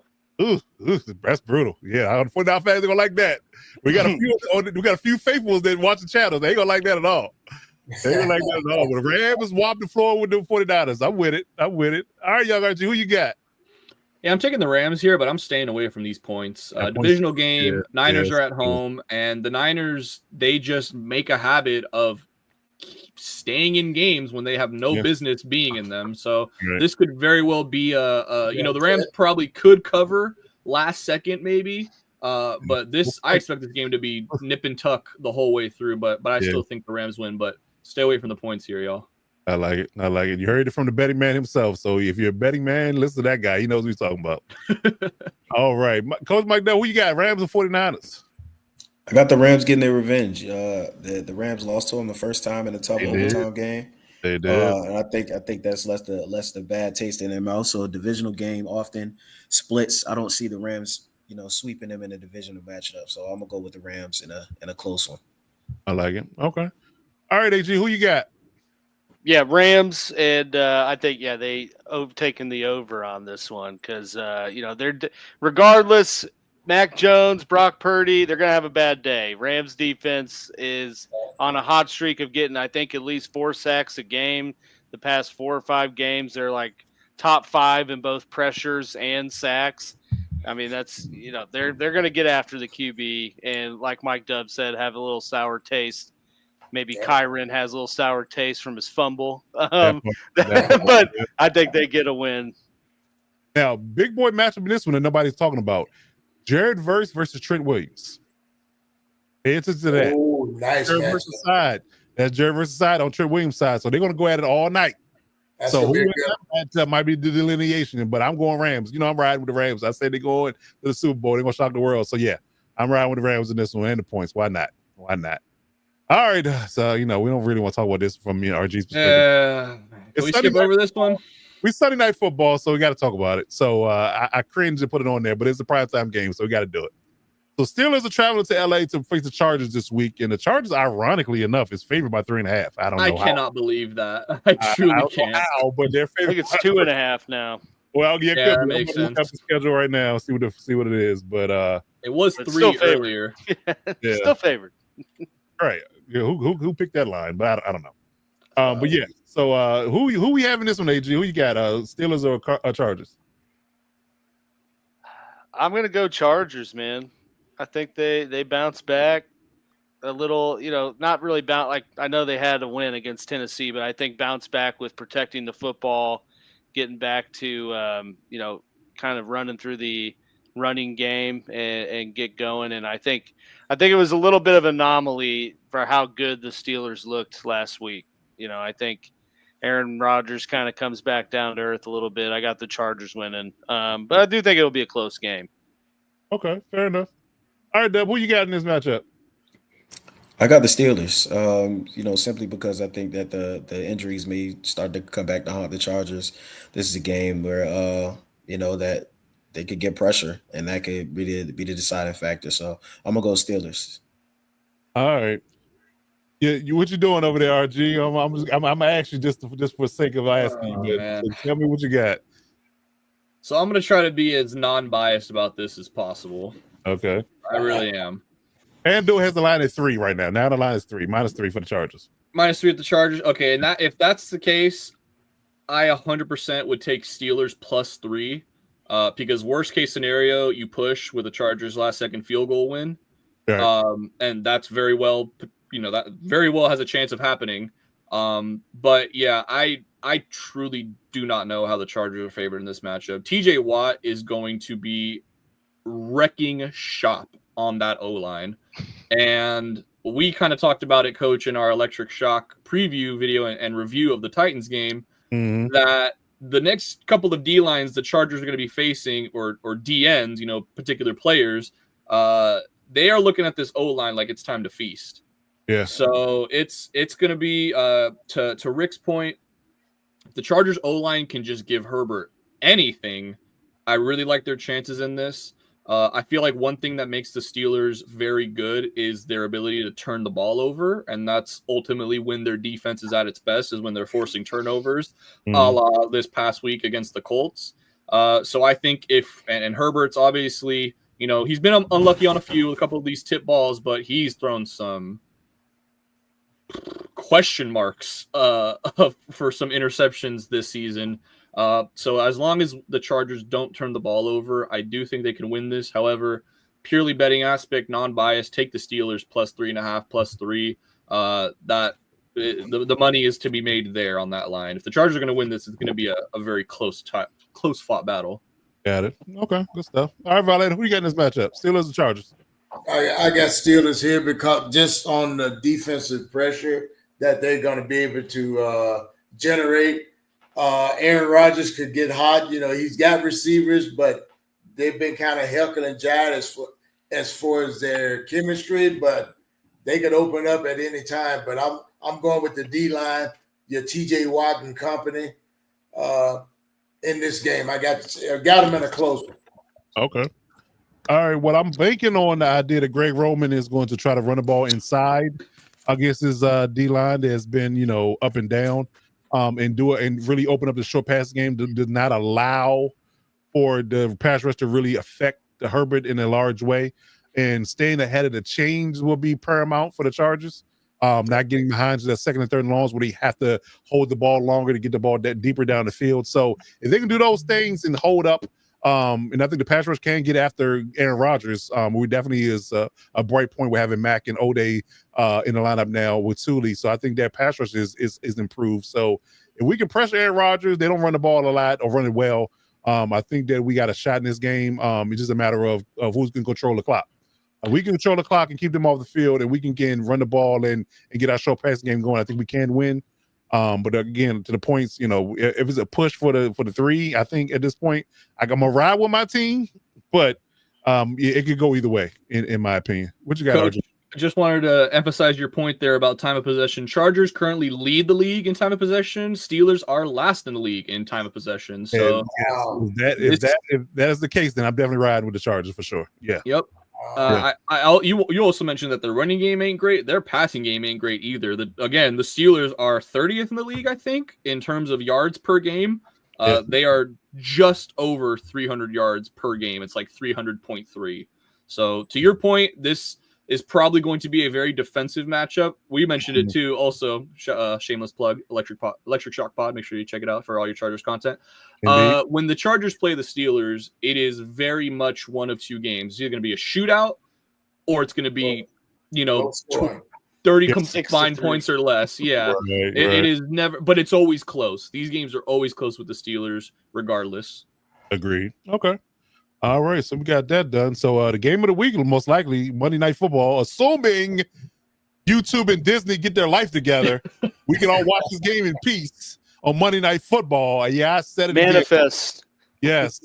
Eagles at Packers. Eagles going to Lambeau. Packers, ironically, are favored by 2.5 in this matchup. Let me see if that's accurate. I'm looking at FanDuel right now. I'm just double checking. It's accurate. It is. Wow. It is. You're right. 2.5. So yeah, you're right. I'm looking at it right here. Wow. 2.5. So it checks out. Yeah. So Violator, who you got? Eagles or Packers in this matchup? I'm gonna take Eagles time of possession game. I'm going Eagles. I like it. Yeah, that makes a lot of sense with that run game because just keep Michael Parsons off of Jalen Hurts and you're good to go. Yeah. There you go. All right, RG, who you got? Eagles or Packers? I'm going to take the Eagles in this one, but I have a small stipulation on it. I'm taking the Eagles with the assumption that Jordan Love is going to continue to be up and down, and if they can get at least one pick off him, that's going to be enough for them to ultimately win this game. I like that. But my only stipulation is that if the Packers do not turn the ball over once, they will win this game. Okay. The only reason the Packers will lose this game is by Jordan Love's hand. If they're able to run the ball with Josh Jacobs, they're able to not give the Eagles short field and also take away possessions from themselves, they can definitely I wouldn't even call it an upset because clearly they're favored somehow, but this could be a huge win and to definitely get that taste out of your mouth of losing to the Panthers. I like it. Yeah, I mean, and I'm very curious to see what this new defense is going to look like with Jalen Phillips and those boys. Yeah, they're coming out party. That's going to be a good one. So I can't wait for that one. All right, Dub, who you got? Eagles or Packers? I got the Eagles. I got same reasons everybody else said. I think this is the time of the year that they're going to start getting things going. They're going to start leaning on what they do best, and they're going to try to roll this into the playoffs. Good quality opponent. They're definitely going to look at this as kind of a maybe potentially early playoff matchup, and they're going to come out firing. So I'm going to take the Eagles. I like it. Okay. All right. Good stuff. All right, AG, who you got? Eagles or Packers? Eagles. That's a good one. Easy. Yeah. I mean, Yeah, it's Eagles, no doubt. Yeah, it could be a stomping. I mean, in all honesty, it might get ugly in Lambeau on Monday night. We don't know. So I'm rolling. It's gonna be physical. I know that. If they had a healthy Tucker Kraft, I might have picked the Packers because they do play to kind of the talent of who they play. Right. But I think there's going to be too much trying to figure out how to move the ball through the air with Kraft's absence for them, especially against this Eagles defense. That's a good point. To look good. And you're not gonna have all day to throw back there if that pass rush works. So yeah, I definitely like that. All right, good stuff. All right, so that was your games of the week. So as we wrap up the show, we like to get into our segment at the end of the show called Fourth and Final. Any hot takes we have brewing in our pots, brewing in our crock pots, brewing on our stove that we want to jump out there for the rest of the season, the weekend had it coming up, or just the overall hot take for the NFL in its entirety. So anybody got any hot takes that they want to put out there in the atmosphere to see if it comes true going forward? So let's start with AG. What you got over there? You got anything hot brewing over there? You've been off a few weeks. What you been cooking up? So my hot take for Week 10 is that the Atlanta Falcons beat the Colts in Berlin. Daniel Jones turns the ball over a few times, and the Colts realize, what have we done? I love it. Good one. That is a good one. Oh man, yes. Document that one. If that comes true, boy, you be the first one that had a floor on Tuesday next week. That's for sure. Man, that's a good one. That's it. All right. Dub, you got anything over there that's hot brewing in your crock pot over there, good sir? I don't know how controversial this is. It might not be that controversial, but I think when all is said and done, we're going to say that Dallas actually won their trade. Ooh. It may not be this year. Yeah, it may not be this year. But I think within the next 2 years, we're going to see things start to pay off. So it might take a little while. But I think that we talked about this before. They got 2 interior linemen. They got some draft picks from it. With the draft picks, if they're able to replace with just a capable edge, then that could make a big difference with this team. So they clearly already have all the pieces on offense. I love what they did with their offensive line this past offseason. Now they're trying to beef up their defensive line, find an edge rusher. They could be right back at the top of the NFL next year if they play their cards right. So I think when all said and done, we might say Dallas won the trade. Okay. Especially if the Packers, because we don't know what they're doing right now. They look a little shaky. If they don't cash in the next 2 years of a Super Bowl, you might be right. You might be right. I like that. All right, young RG, what you got over there? Got anything hot over there cooking? I got a little something brewing here. So so far this season have correctly predicted every win that the Saints have gotten, and it's only been one. So I'm going to continue that trend. I have the Saints winning this week against the Panthers, divisional matchup on the road. I think this is just, like I said, I see the Saints so clearly ever since the start of the offseason, and this is just screaming a matchup that they are going to win. The Panthers, it is so on brand for them to have a massive win like that. Expectations start to kind of creep in a little bit. And the minute they do, they quickly remind you that they are the Panthers and they are not to be trusted. So, yeah, give me the Saints this week, upsetting the Panthers. All right. There you go. I had to use that. I like it. All right, Violet, you got anything hot brewing over there in your crock pot? Man, my power's been off. I ain't got no electricity, man. So I'm gonna just go with this. What I'm hoping. I'm seeing Geno continue with that off character that season that he's having, and they finally pull a plug and just put Pickett in and let him get his reps in games. So I'm looking for that. I'm going to say that that's going to happen before the end of the season because Coach Carroll refuses to take him out. So and I understand that's his guy and he wants to stick with him, but. Damn. This guy's shell-shocked. I think I've said it before. He's shell-shocked, and any defensive player can read that all day. Okay. So I see him being replaced before the end of the season. Oh, there it is. Okay. All right, good stuff. Yeah, man. It's hard to top there. That should have went first, man. Hard to top y'all Got hot takes, that's for sure. And I don't know if it's really hot, but is this the issue with the Minnesota Vikings and their quarterback and them hiding JJ McCarthy all this time? And although they're at home, they got to face the Ravens, and I think that the Ravens are going to bring JJ back down to earth this week, and they're going to be another dominating performance in Minnesota. Against that Skulls chant and all that, they're going to go into Minnesota and handle business and bring the Vikings back down to earth, and we might be questioning their ascension after this one. It might be a morale buster for the Minnesota Vikings having to face this hot Ravens team. Remember, I told you guys after the show last week. I wanted to mention it for last week's fourth and final and for our hot takes of the week, but I mentioned it after the show. Man, Kevin O'Connell's seat might be getting a little warm right now. There's some bloggers and some Viking fan pages saying that there's some dissension, there's some unease and attitude, in the locker room for them, which is are odd and ironic, but that's what they're saying. That's what they're saying.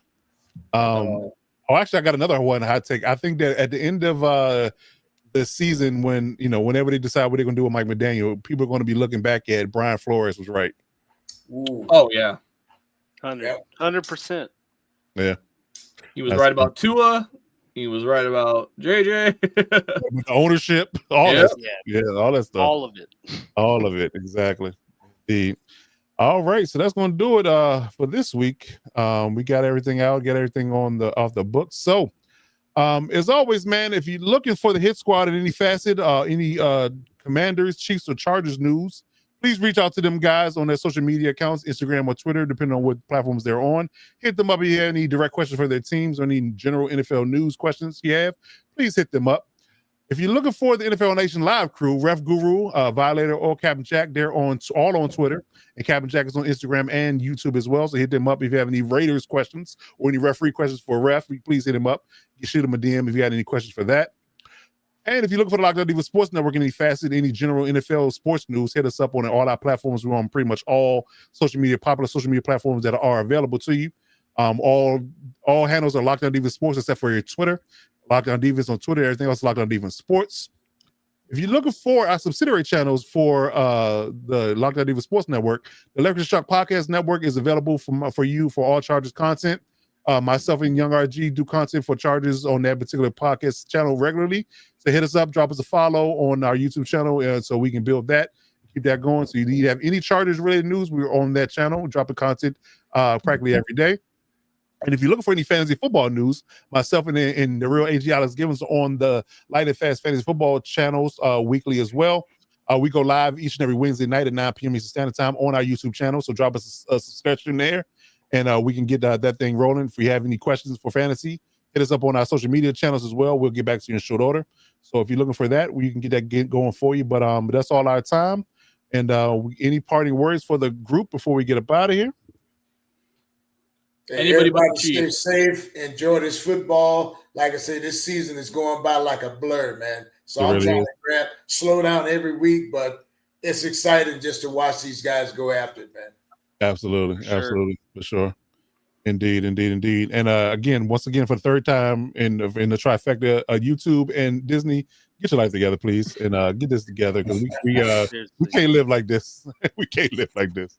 It's not good for our psyches. Not good for our psyches. So, but yes, outside of that, man, we go live each and every week on this particular channel. The Lockdown Blitz is live each and every Tuesday night right here on this channel, 9 p.m. Eastern Standard Time. We're here to give you all the news and views from the NFL as we see fit, all our hot takes and all our predictions and all the latest headline news we're here for to deliver it for you live and direct. So in the meantime, in between time, that is the real AG Alex Givens. That is Young RG Robert Garcia, the Violator Man himself, and Coach Mike Dubb, and I'm Coach Defense. Until next week, we'll see you when we see you. And as always, you got to step up to lock it down.